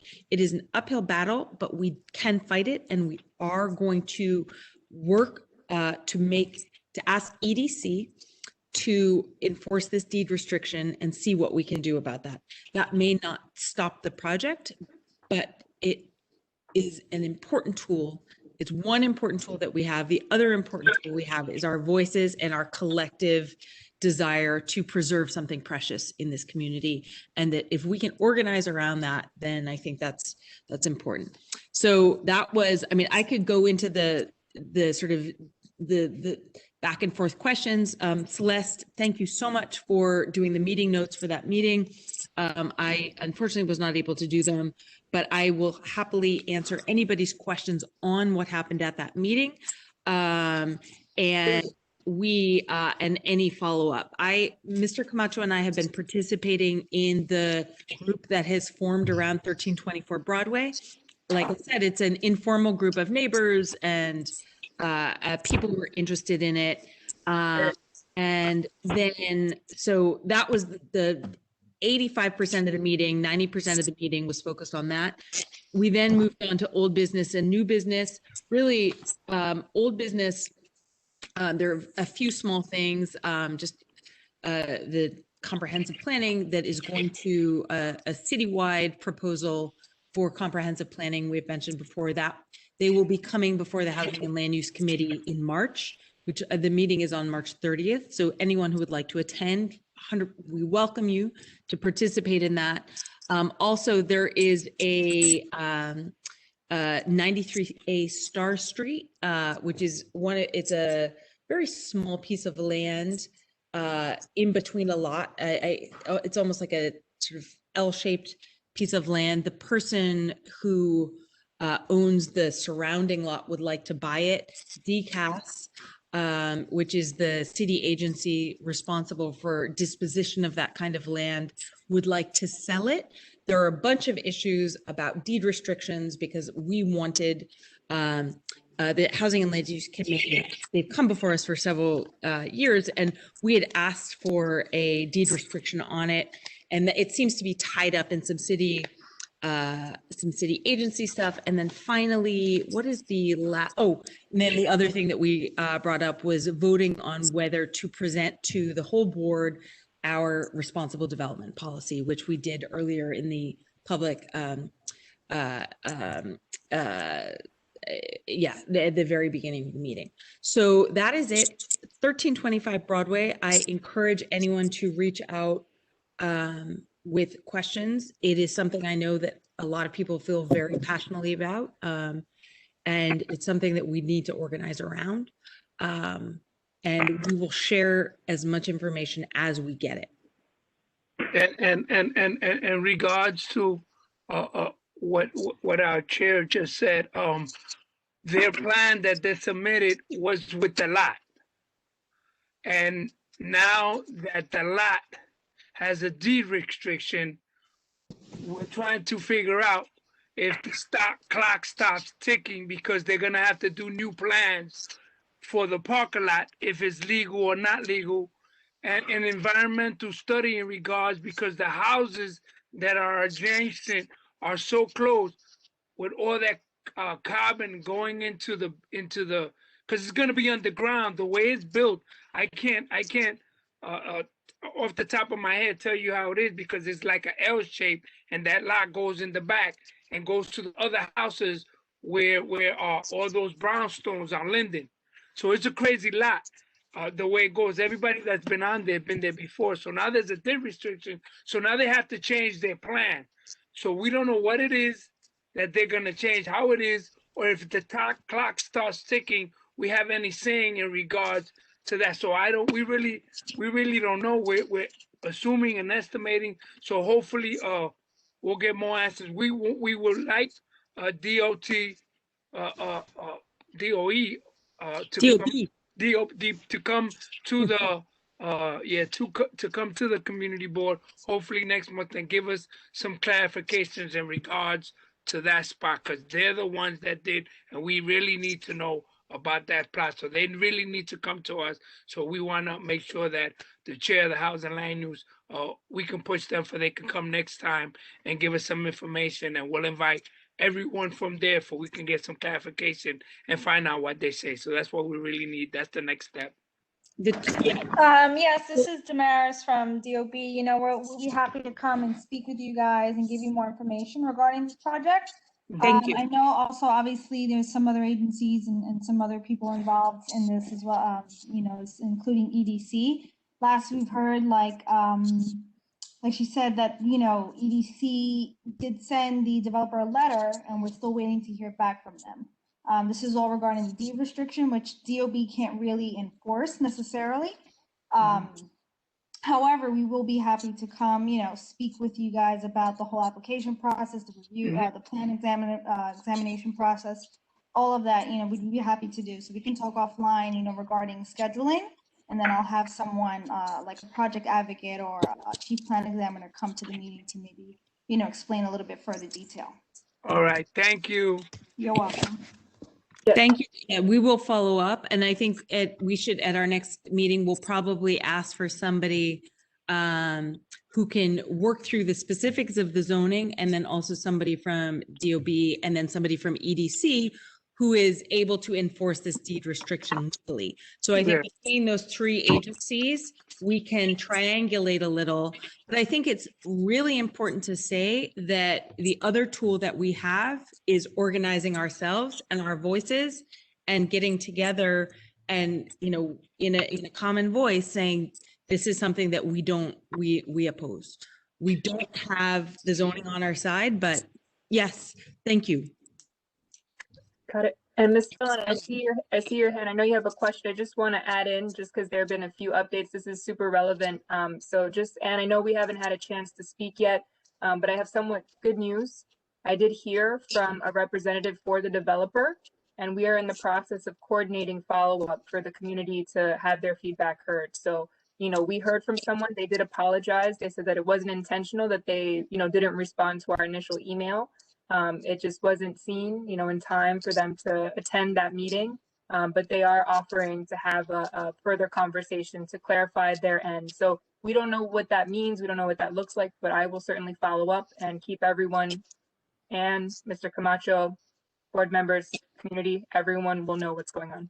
Thank you, Celeste. And Celeste said it nice, because what it is that we've been putting a lot of pressure on them. We're working with all the elected officials and everyone, and finding out what's going on with that, with the borough president and all the elected officials at hand. And hopefully we got their hands tied, so now they have to come. So hopefully we can get something going on and find out what's going on with this working group and with us together and find out and help that area in that community and that block there that has those beautiful brownstones.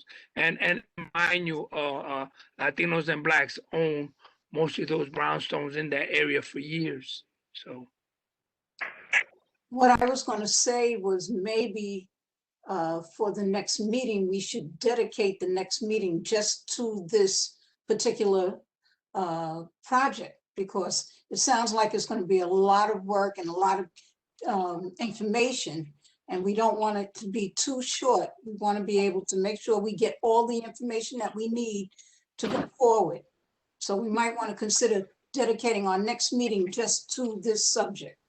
yes. But we will do just that. But we're going to meet small with them. Then we want to meet with the whole crew and then everyone together to make sure that we're all in the same page and no one can say one thing and the other person can say another. So I want to make sure everybody gets a handful. And yes, we're going to dedicate one meeting, one time for all this, for people can get their answers, questions answered.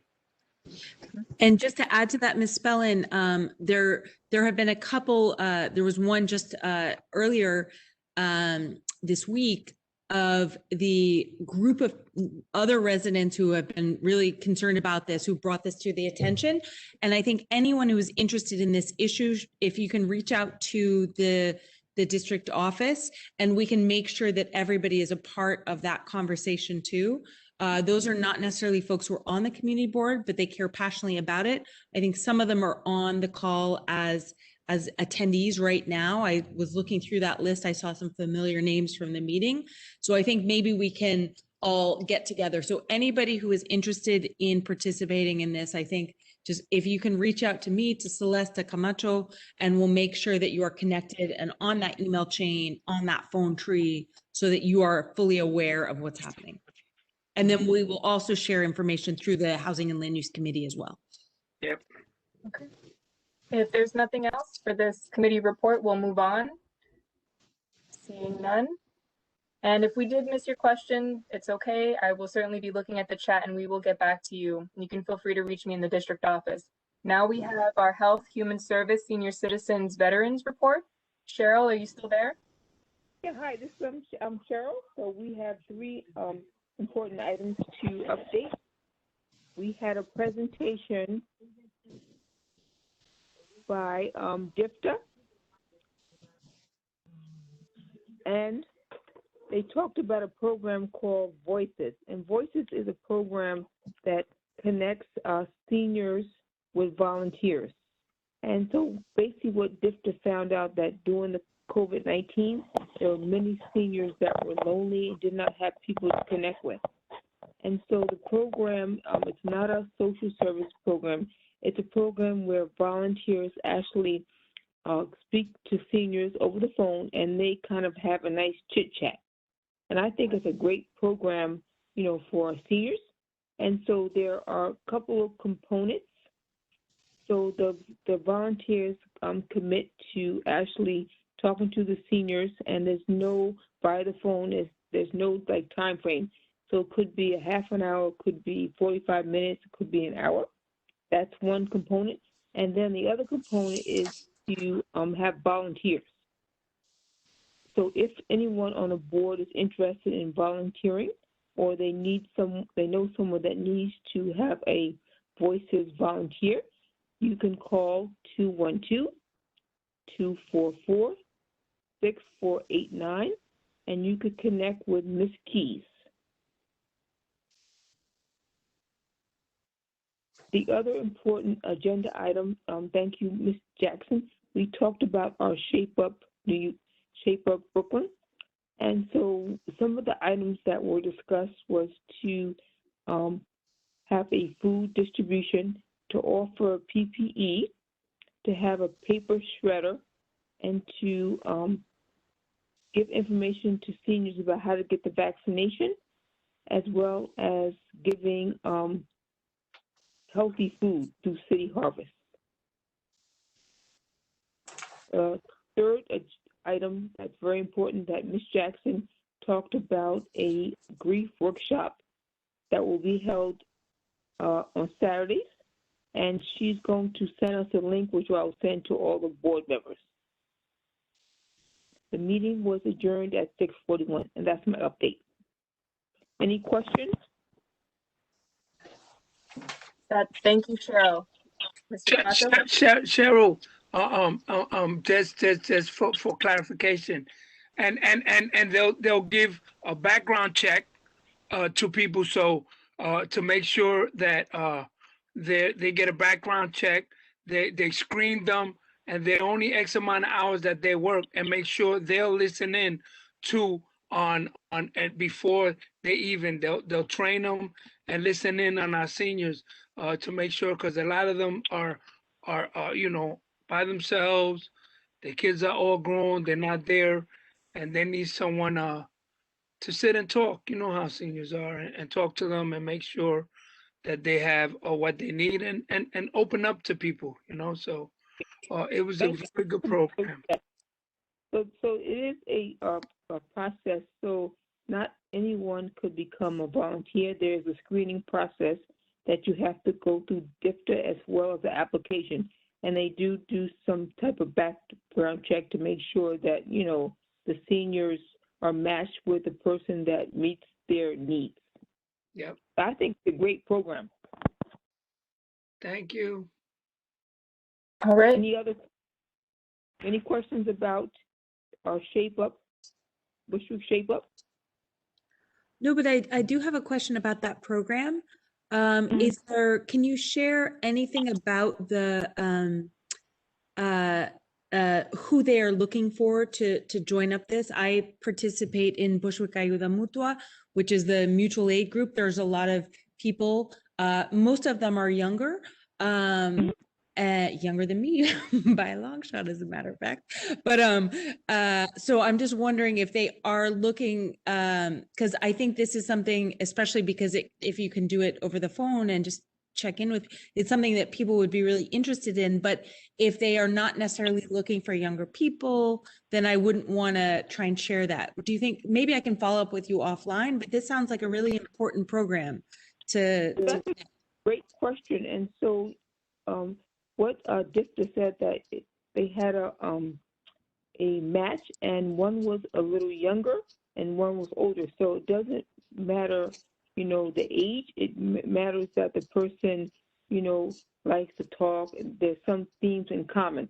So you could be a young adult matched with someone senior. Okay. I'd like to follow up because it sounds like a really valuable and important thing. Maybe you can get the number to the lady that you had. Write the number down. You can call her and tell her, and I'll get together. Okay. So her name is Miss Keith, and her number is 212-602-4225. Okay, great. Thank you. I will follow up. I appreciate that. And her email is, can I see this? ENEUBAUR-keys@aging.nyc.gov. Great. Thank you so much. Thank you. Any more questions? I do have a comment, Cheryl, and just for folks to know, so we will include this info just for the community to be aware as well, and for the board members in the newsletter. It's a great opportunity, and we've actually asked if it's possible, right, like to connect Bushwick, not that it has to be that way, but if someone had a preference, right, to speak to, individuals from Bushwick, is there any way to kind of tailor, the communication for volunteers from Bushwick speaking to Bushwick seniors, right, having it be a hyper-local activity, if that was something that they wanted to do. And just trying to find better ways to connect with our seniors, right, that are isolated. Not everyone goes to a senior center. Not everyone gets Meals on Wheels. We have a lot of seniors that are, by themselves. Their children have moved out of the home. Maybe they're there on their own, and their only recreational activity, I'm saying this from hearing stories, is going, in the past, going shopping. That's when they would see people. Otherwise, they're isolated. And so we really want to make sure that they have an opportunity to engage. That was the motivation for this discussion. And then could we also include Ms. Jackson? She's going to send us a flyer about a grief workshops that are held on Saturday. I think that might be key too, because sometimes people don't want to acknowledge that they're going through something, particularly grief. And I think that, you know, if there's some type of activity or some type of services that the community is aware about, that people may be more inclined to go. So Barbara, can you send us the flyer? I think Barbara had to jump off. I think she had another commitment this evening, but I will follow up with her and I'll make sure we put that in the newsletter and we can circulate it via email to the board. Okay, thank you. Of course, thank you. All right. Thank you, Cheryl. If there are no other questions, we'll move on to economic development plus permits and licenses. Desmond, I know that economic development went first, if you want to summarize. Sure. I'm going to make this quick since we are at the 11 o'clock hour, the 8 o'clock hour. I sent out revised notes. I meant to send them directly to Celeste, but like most of you, my day started way before 6. So I hit reply all. So you have the revised notes. I was really going to send Celeste so that you guys didn't get them from her. But basically, I'm going to speak fast and just basically read from the revised notes. It'll take less than 2 minutes. So this is the EDC Economic Development Plan Review meeting. The committee discussed the draft Bushwick Economic Development Plan, which consists of tools and resources that can guide the community's economic development strategies and strengthen Bushwick and build long-term value to attract investments to the area. The plan calls for local community development organizations, nonprofits, local leaders, and residents to build on existing community assets, promote workforce training, align with the needs of existing and growing local industries, and promote health and security of the Bushwick community. The Bushwick economic development strategies include, but are not limited to, supporting small business, workers, quality of life, improved access to local employment opportunities, increase access to advanced education, workforce development, job training opportunities, promote a vibrant commercial district, attract stores and services for daily needs to resident neighborhoods, ensure a wide range of housing types that are affordable to different income levels, preserve natural space in the community, and maintain the characteristics of the community. After a quick overview of the draft, there was open discussion, which again, it's at the revised notes. You can see that, Ngani mentioned that about maintaining longstanding businesses due to forces of displacement and commercial rent increases. So we definitely want to make sure our economic development plan covers that, as well as reaching out to merchant associations. Igade Gomez also talked about reaching out to NYCHA residents and tenants associations because they are the customers of the business, and their input would be greatly appreciated and helpful when developing the policy.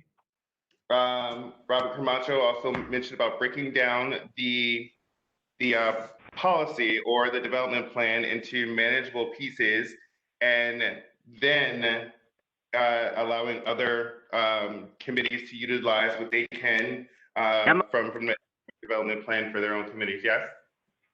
Someone saying something, or that's just? Okay, so yes, so Guardia Kappa are about breaking it down and customizing for our area, as well as Sammy, which brought up also the merchant, reaching out to the merchant associations and other associations such as Make the Road and Street Vendor Associations to get feedback for the plan. And again, I think everybody was really much concise about making short-term manageable action items. So we didn't want to see this going for years and years and years. Although once we get stuff in place, the programs will definitely give us a lot of work to do for the coming years, but we can at least get the initial plan and breakdown done this year. So I think our next meeting, we're going to incorporate the existing feedback. Then we're going to work through making, action items. That way we can put milestones in our way so we can see stuff happening throughout 2021, 2022, and 2023 as moving forward. That's all I have. If you have any questions, the plan is still being kind of massaged, and I'd be glad to send that out to the full board for their input once we incorporate the input we already have, and move forward from there. That's all I have. Celeste, any questions? But Celeste, back to you. If there are any questions for Desmond before we go into permits and licenses, just to make it easier. Nah, I have one question. What's on the drink? Oh, this is Stella. We have a cake here in our office, so. Hey, look, I've been up since 5. You guys have me here past like 8, so. Enjoy. Pass it over. All right. Yeah, nice. If there are no other questions, comments, then Melissa, we'll go to you with permits and licenses. Thank you, Celeste. Good evening, everyone. So the Permits and Licenses Committee met with EDC Tuesday, February 9th. We had a total of 4 applicants present, and I want to go through each one of them really briefly. You can defer to the notes that Celeste circulated with the entire board earlier today. So the first liquor license was for Gonzo's LLC, located at 24 Irving Avenue. It's a new liquor license application for review. They are a family-oriented Mexican restaurant. They're looking forward to building with the community and being involved. They have been communicating with Make the Road New York, other local nonprofits in the community. They are coming to us from Greenpoint, so from you know, a very different area, and they feel like they want to be more inclusive. They gave us a really good framework of why they want to be in the community, how they're going to get involved, and it was just a really good conversation with them. Their hours are 10 a.m. to 10 p.m. Monday through Sunday, and they are in total compliance with no selling of alcohol after 12 a.m. on Sundays. Then we had Kevin Blanco from Don Andres Modern Taqueria at 238 Central Avenue, which is also a new liquor licensed application, also a Mexican restaurant. I see a big trend here. There's a lot of Mexican restaurants coming to Bushwick or that are already there but want a liquor license. And they opened in July 2020, so during the pandemic. Mexican cuisine. Kevin is also the owner of Barcha, which I learned at the meeting is very involved and has done many fundraisers and has contributed to our community in a real way. So of course you want to support businesses like theirs who are deeply involved and invested in Bushwick. So their operating hours are Monday through Sunday from 12 p.m. to 9 p.m. and they are in total compliance with no selling of alcohol after 12 a.m. on Sundays. And now I'm going to talk a little bit about Door Door Gallery at Katarina Ovdova, located at 45 Irving Avenue, also applying for a new liquor license. This space is a gallery kind of event space that opened up in March of 2020, you know, right when the pandemic hit. So at a very, very challenging time. They are women owned. So of course we want to show support to any women owned businesses. I will say this, we had a couple of miscommunications, I would say, or misunderstandings during the meeting. We would love to see the person who is actually on the application show up, and we can talk more about that during the recommendations. But they pretty much are a gallery open to showcasing artists' work and then having their alcohol being sold during the operating hours, of course. And they have a small lights food menu, so not a real kitchen in the back, probably just like light things being served. And their operating hours are from Monday through Sunday, 12 p.m. to 8 p.m. And also in agreement with our stipulation of no selling of alcohol after 12 a.m. on Sundays. And lastly, we have Lucia Caceres Tequila Fiesta Bar, NYC Corp, located at 280 Knickerbocker Avenue. So this is located right across the street from the Maria Hernandez Park. As most of you know, I think it's a walk bar right now. There's been a lot of businesses at this location. For some reason, I don't know, it hasn't worked out for many folks. So this restaurant location is in its very early stages. Also a Mexican cuisine. The owner is a former chef who has worked many, many years in the food industry and wants to bring his take on Mexican cuisine to Bushwick. They are Latino owned and they are intending to operate from Monday through Sunday, 10 a.m. to 10 p.m. And they are also in total compliance with no selling of alcohol after 12 a.m. on Sundays. And I can talk a little bit more about these, but I don't want to take up any more time. And I'll talk more about our recommendations, Celeste, once we get there. Thank you, everyone. Thank you. And I just want to, the board is okay with this. I have, I believe, one of the applicants or their attorneys here, Katerina. I just want to give her an opportunity to speak. Katerina, I'm going to mute you now. Hi everybody. Yes, we spoke on 9th, and actually, so I'm presenting Door Gallery, was presenting on 9th, and we have the owner and the person who applied for the license actually on call. Her name is Anastasia. Yes, I see her. I'll mute her now. I'm Uh-huh. going to unmute you. Okay. Okay. Hello? Hello? Yes. Yeah, I'm here. Mhm. Was there anyone else that was on the call for the business? No, only me and Kate. Yeah. Okay. We're So supposed also to have Marcos, the legal representative as well. Yes. okay, I don't see Marcos on the list that I'm looking. Yeah, that I'm looking at. But if you have any comments or anything you'd like to share, or I don't know, Melissa, if you had specific questions for them. But this is your opportunity to just share a little bit more about what you're intending to do for your establishment.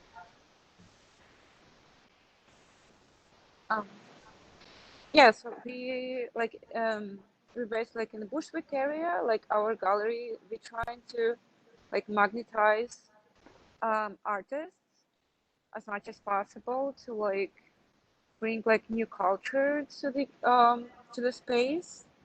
Sometimes we have like different exhibitions like Eastern Europe artists, and we're trying to make this space like cultural point, and we have like also art space to work like for artists to work into like art space and sell their like artworks right away. Yeah, so we're trying to make it like more like fun for everyone, and like in this area, and like in like people from like other areas, doesn't matter. And yeah, so if you have like any questions about like how it's gonna go, or maybe you want to like visit the space one day, so it's like totally possible to do that. You want to serve like wine and beer basically from 12 to 8 p.m. Got Yeah. it. Yeah, Okay. so we have like different events. We had like the same gallery in Moscow, so it's like pretty similar to. It's like kind of like it's at the same time like family oriented, and it's like at the same time it can be like events. They can be like can be to like 11 p.m. or like midnight. It's up to like people who like providing some like performances or something like exhibitions, openings. Yeah, so. Got it. Board members, any questions? Go ahead. Is that the lawyer that's talking? No. That's the owner? One, I believe. Are you the owner, Anastasia? Yes. Yeah. Yeah, I'm really Yes. rare there, but yeah.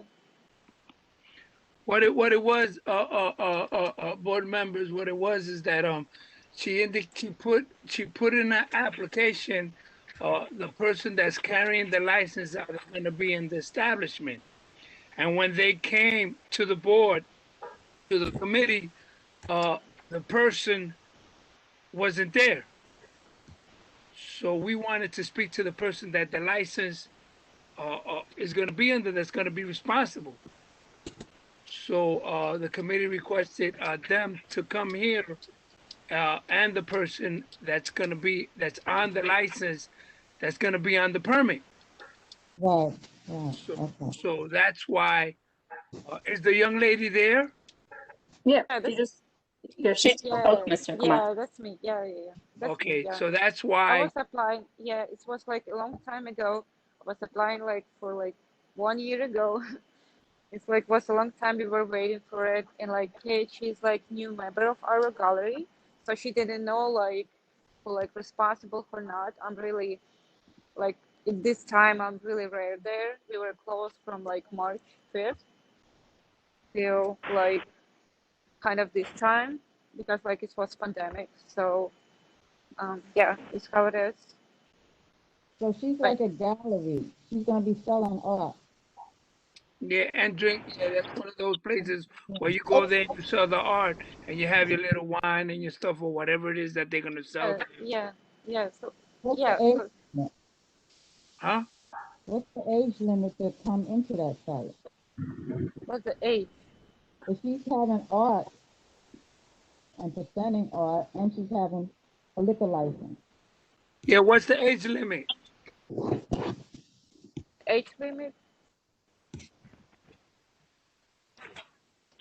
Yes, it's yeah, it's completely right. So we can do of course we'll check um documents first, and it's gonna be like from 24 like from 21 as a The gallery, and information is in the application, Mr. Camacho. I believe it's 21 and over.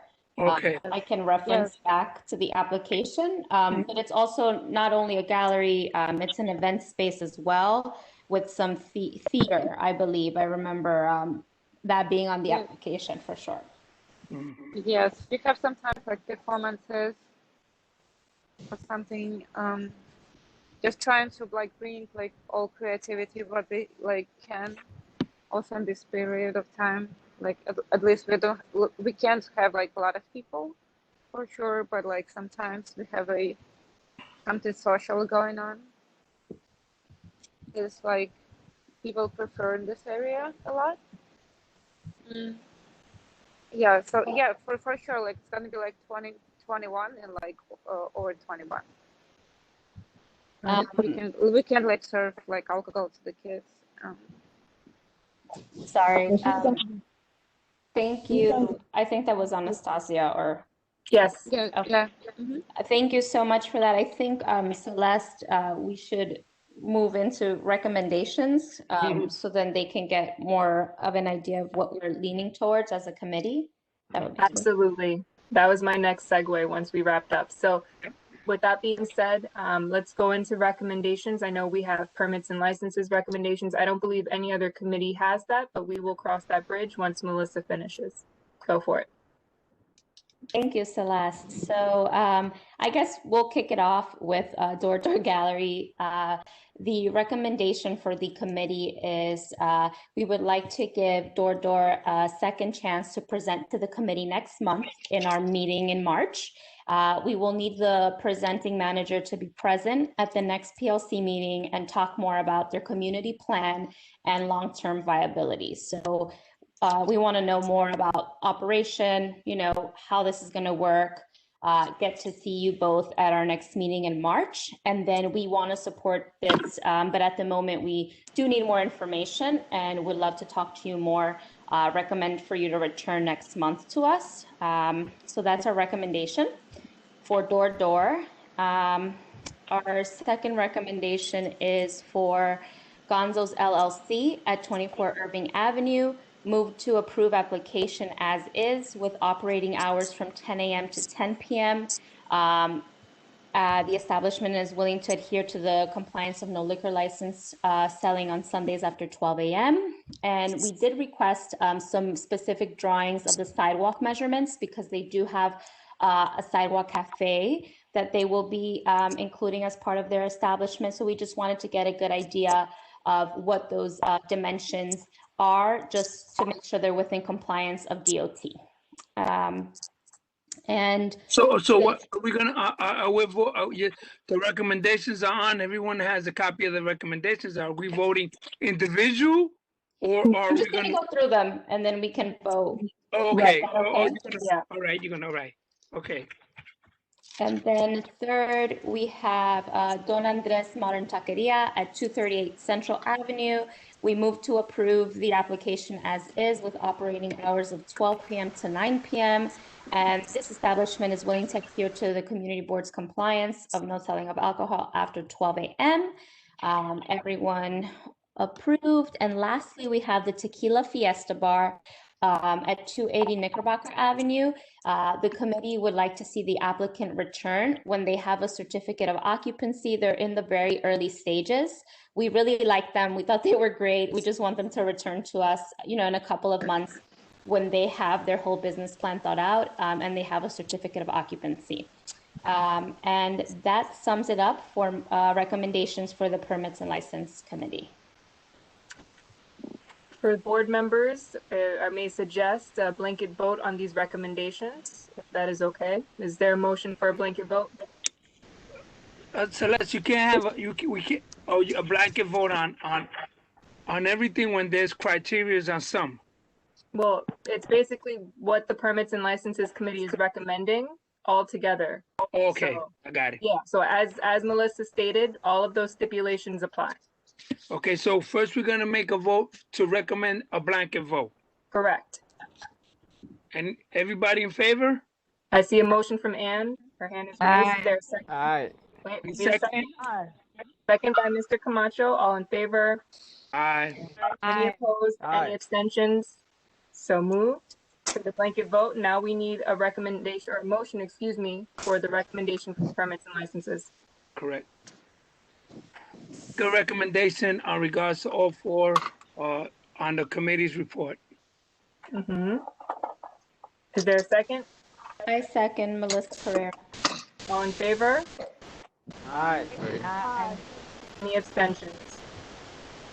So moved. Thank you, everyone. That concludes the permits and licenses recommendation. Are there any other recommendations at this time? Going once, going twice.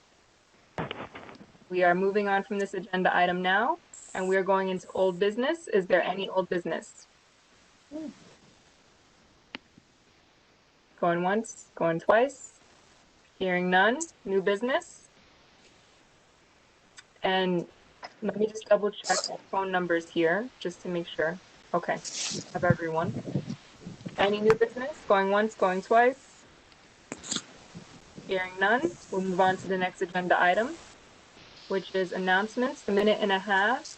Elected officials, I'm just going to call out your name. If you have an announcement, please let us know, and I'll do the same for our community-based organizations. If I don't call on you and you'd like to make an announcement, please just let me know in the chat. All right, so I have Andres Aguirre. Are you there, Andres? Do you have any announcements? Hi, yes. No announcements, so now. All right, thank you. Thank you. Moving on, I have Anton Nimblet. If you have an announcement, this is the time. Okay, and if for whatever reason you're having any technical difficulties, just please put a line in the chat. Karina Losada, any announcements? None from me. Got it, great. Damaris Valero, announcements? Oh, sorry, I'm here. None for me, thank you. Got it. And I believe your colleague David has joined us this evening. If there are no comments, then we can keep going. All right. I have Karen Cherry.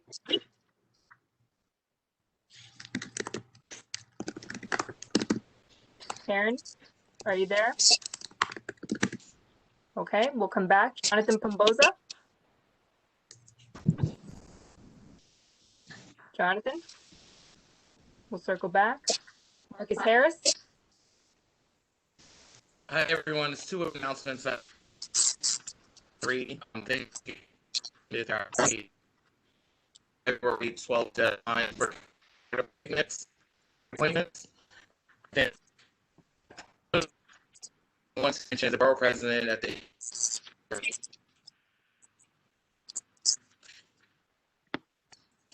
up of vaccine is and here provided. I don't know feel like all as well, that people are still able to get back. President is doing that. On the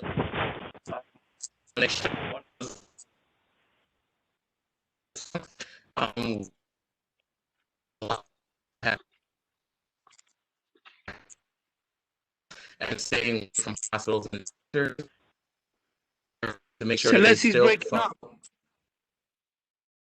Okay. Yeah. So for some reason, Marcus, your audio is a little bit glitchy. I can kind of hear you, but it's true some people can't hear you well. Is that better? Yeah. Okay. Did everyone hear what I said before? Kind of, because it's broken up. Yeah.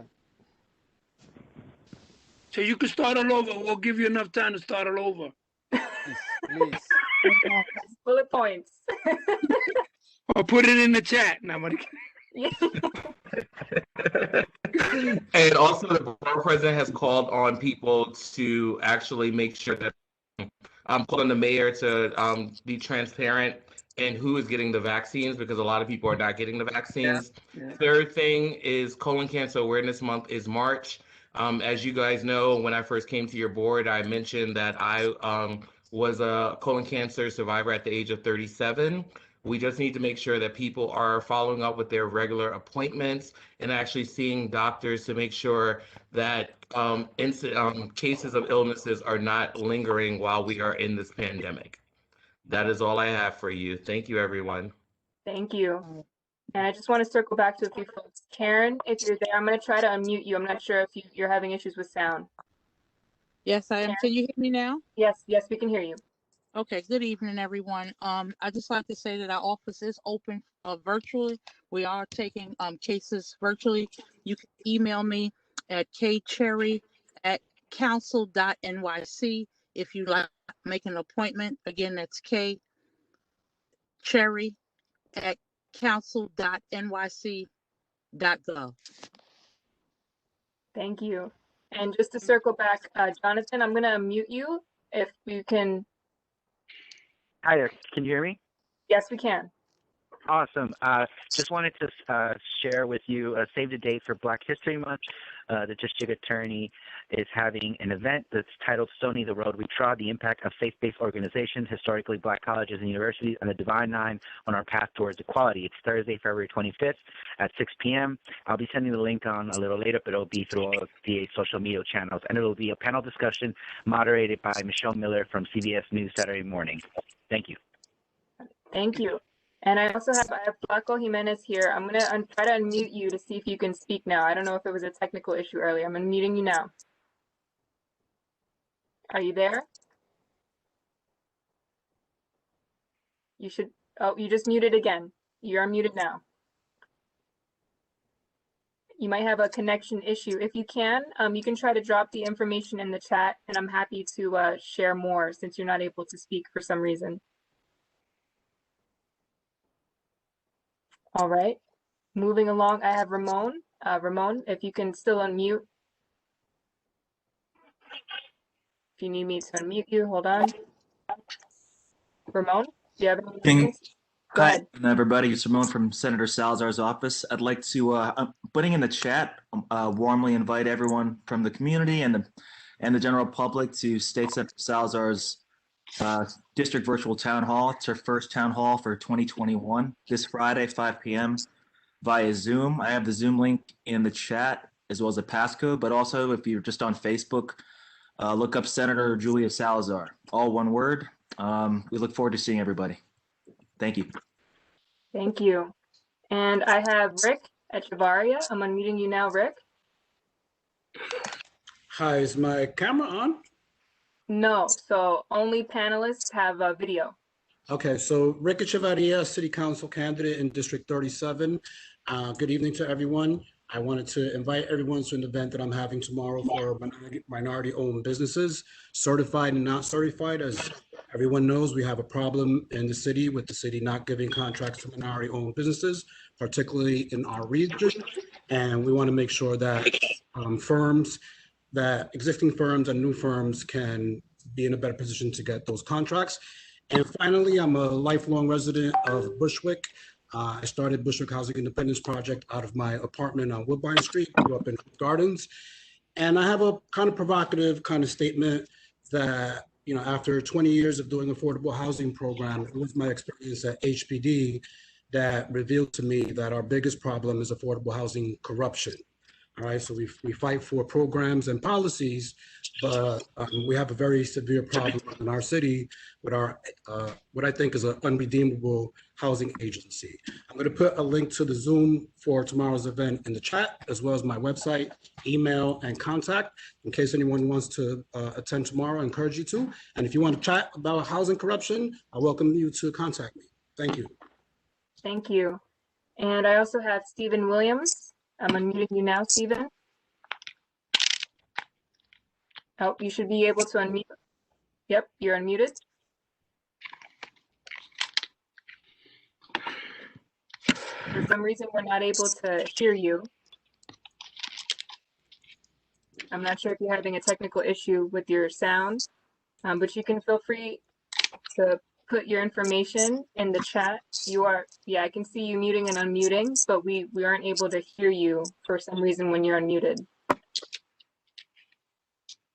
All right, and then we can come back in case you're able to fix it. I have Taika from the controller's office. You should be able to unmute, Taika. Do you have any?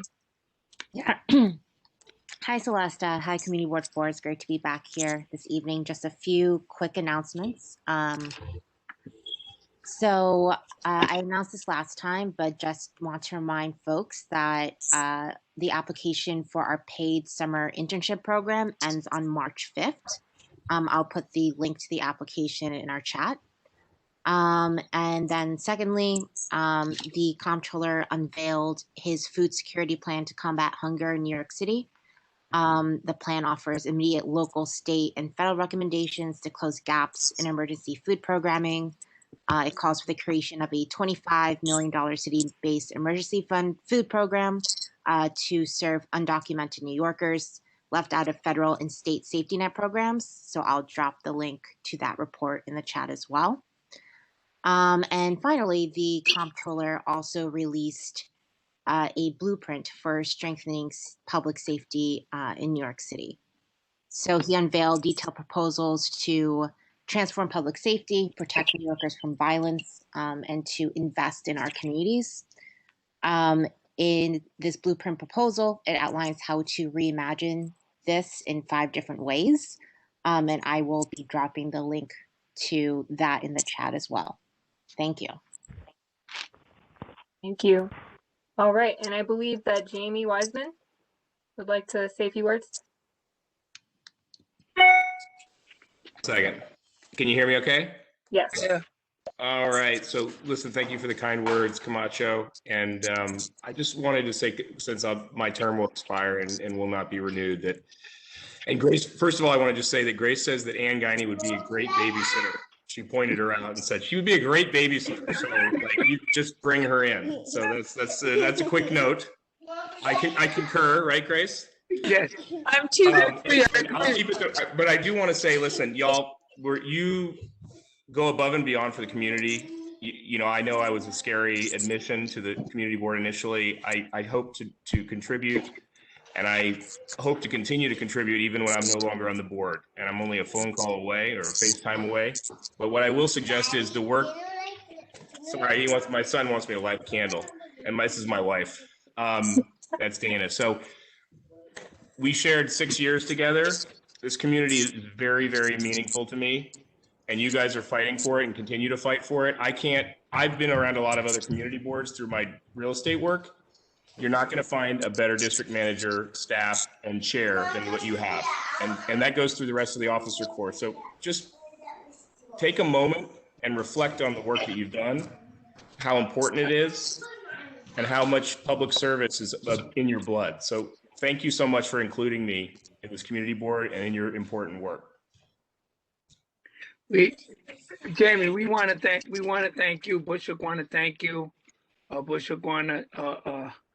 We know when we started walking crazy, And then eventually we knew each other, and we knew that the same goal was to the same way we worked with you, we want to work with everyone, because I guess that's our downfall. You know what I'm saying? And I always say it.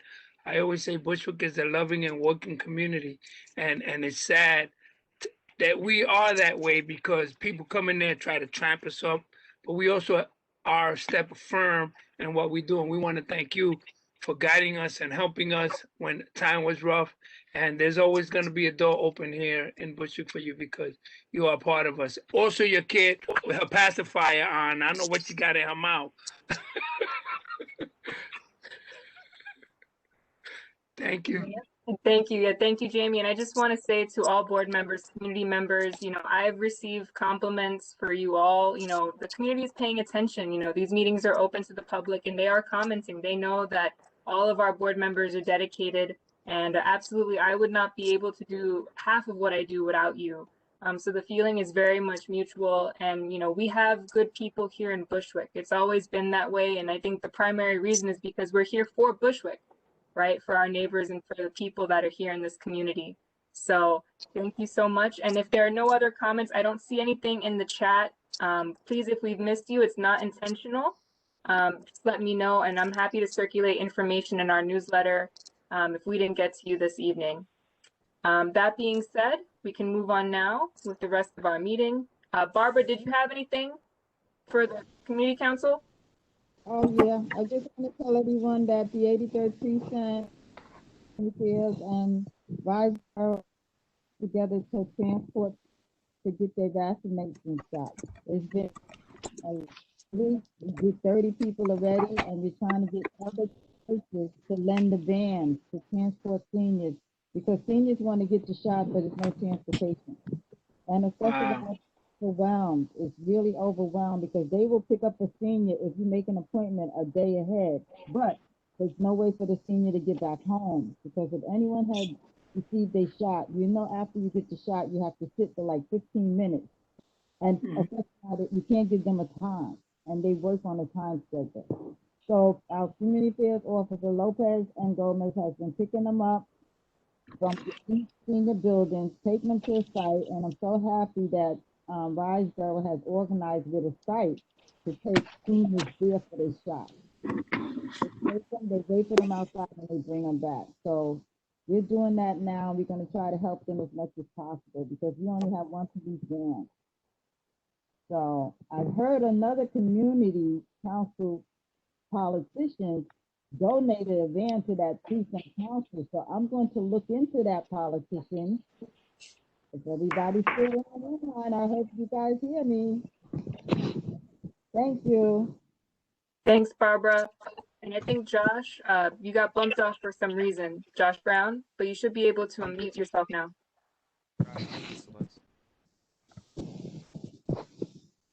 Are you there, Josh? All right. Well, Josh Rice coming. Yeah, Sammy, did you have something? I'm here, Celeste. Okay, go ahead, Josh.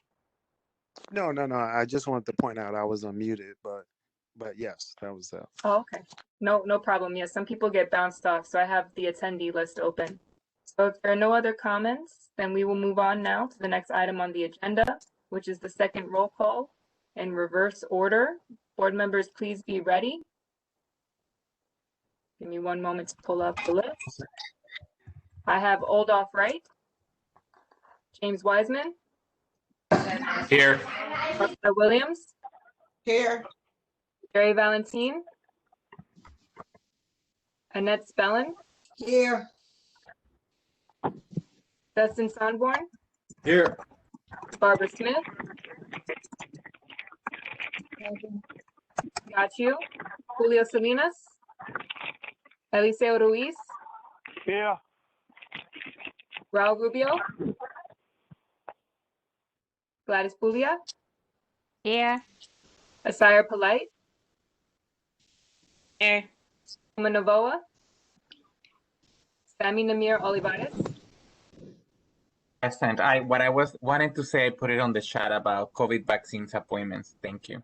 Oh, okay. Thank you, Sammy. Okay. Desmond Monroe. Mary McClellan. Here. Got you, Mary. Luisa Jose. Virgie Jones. Cheryl Jones.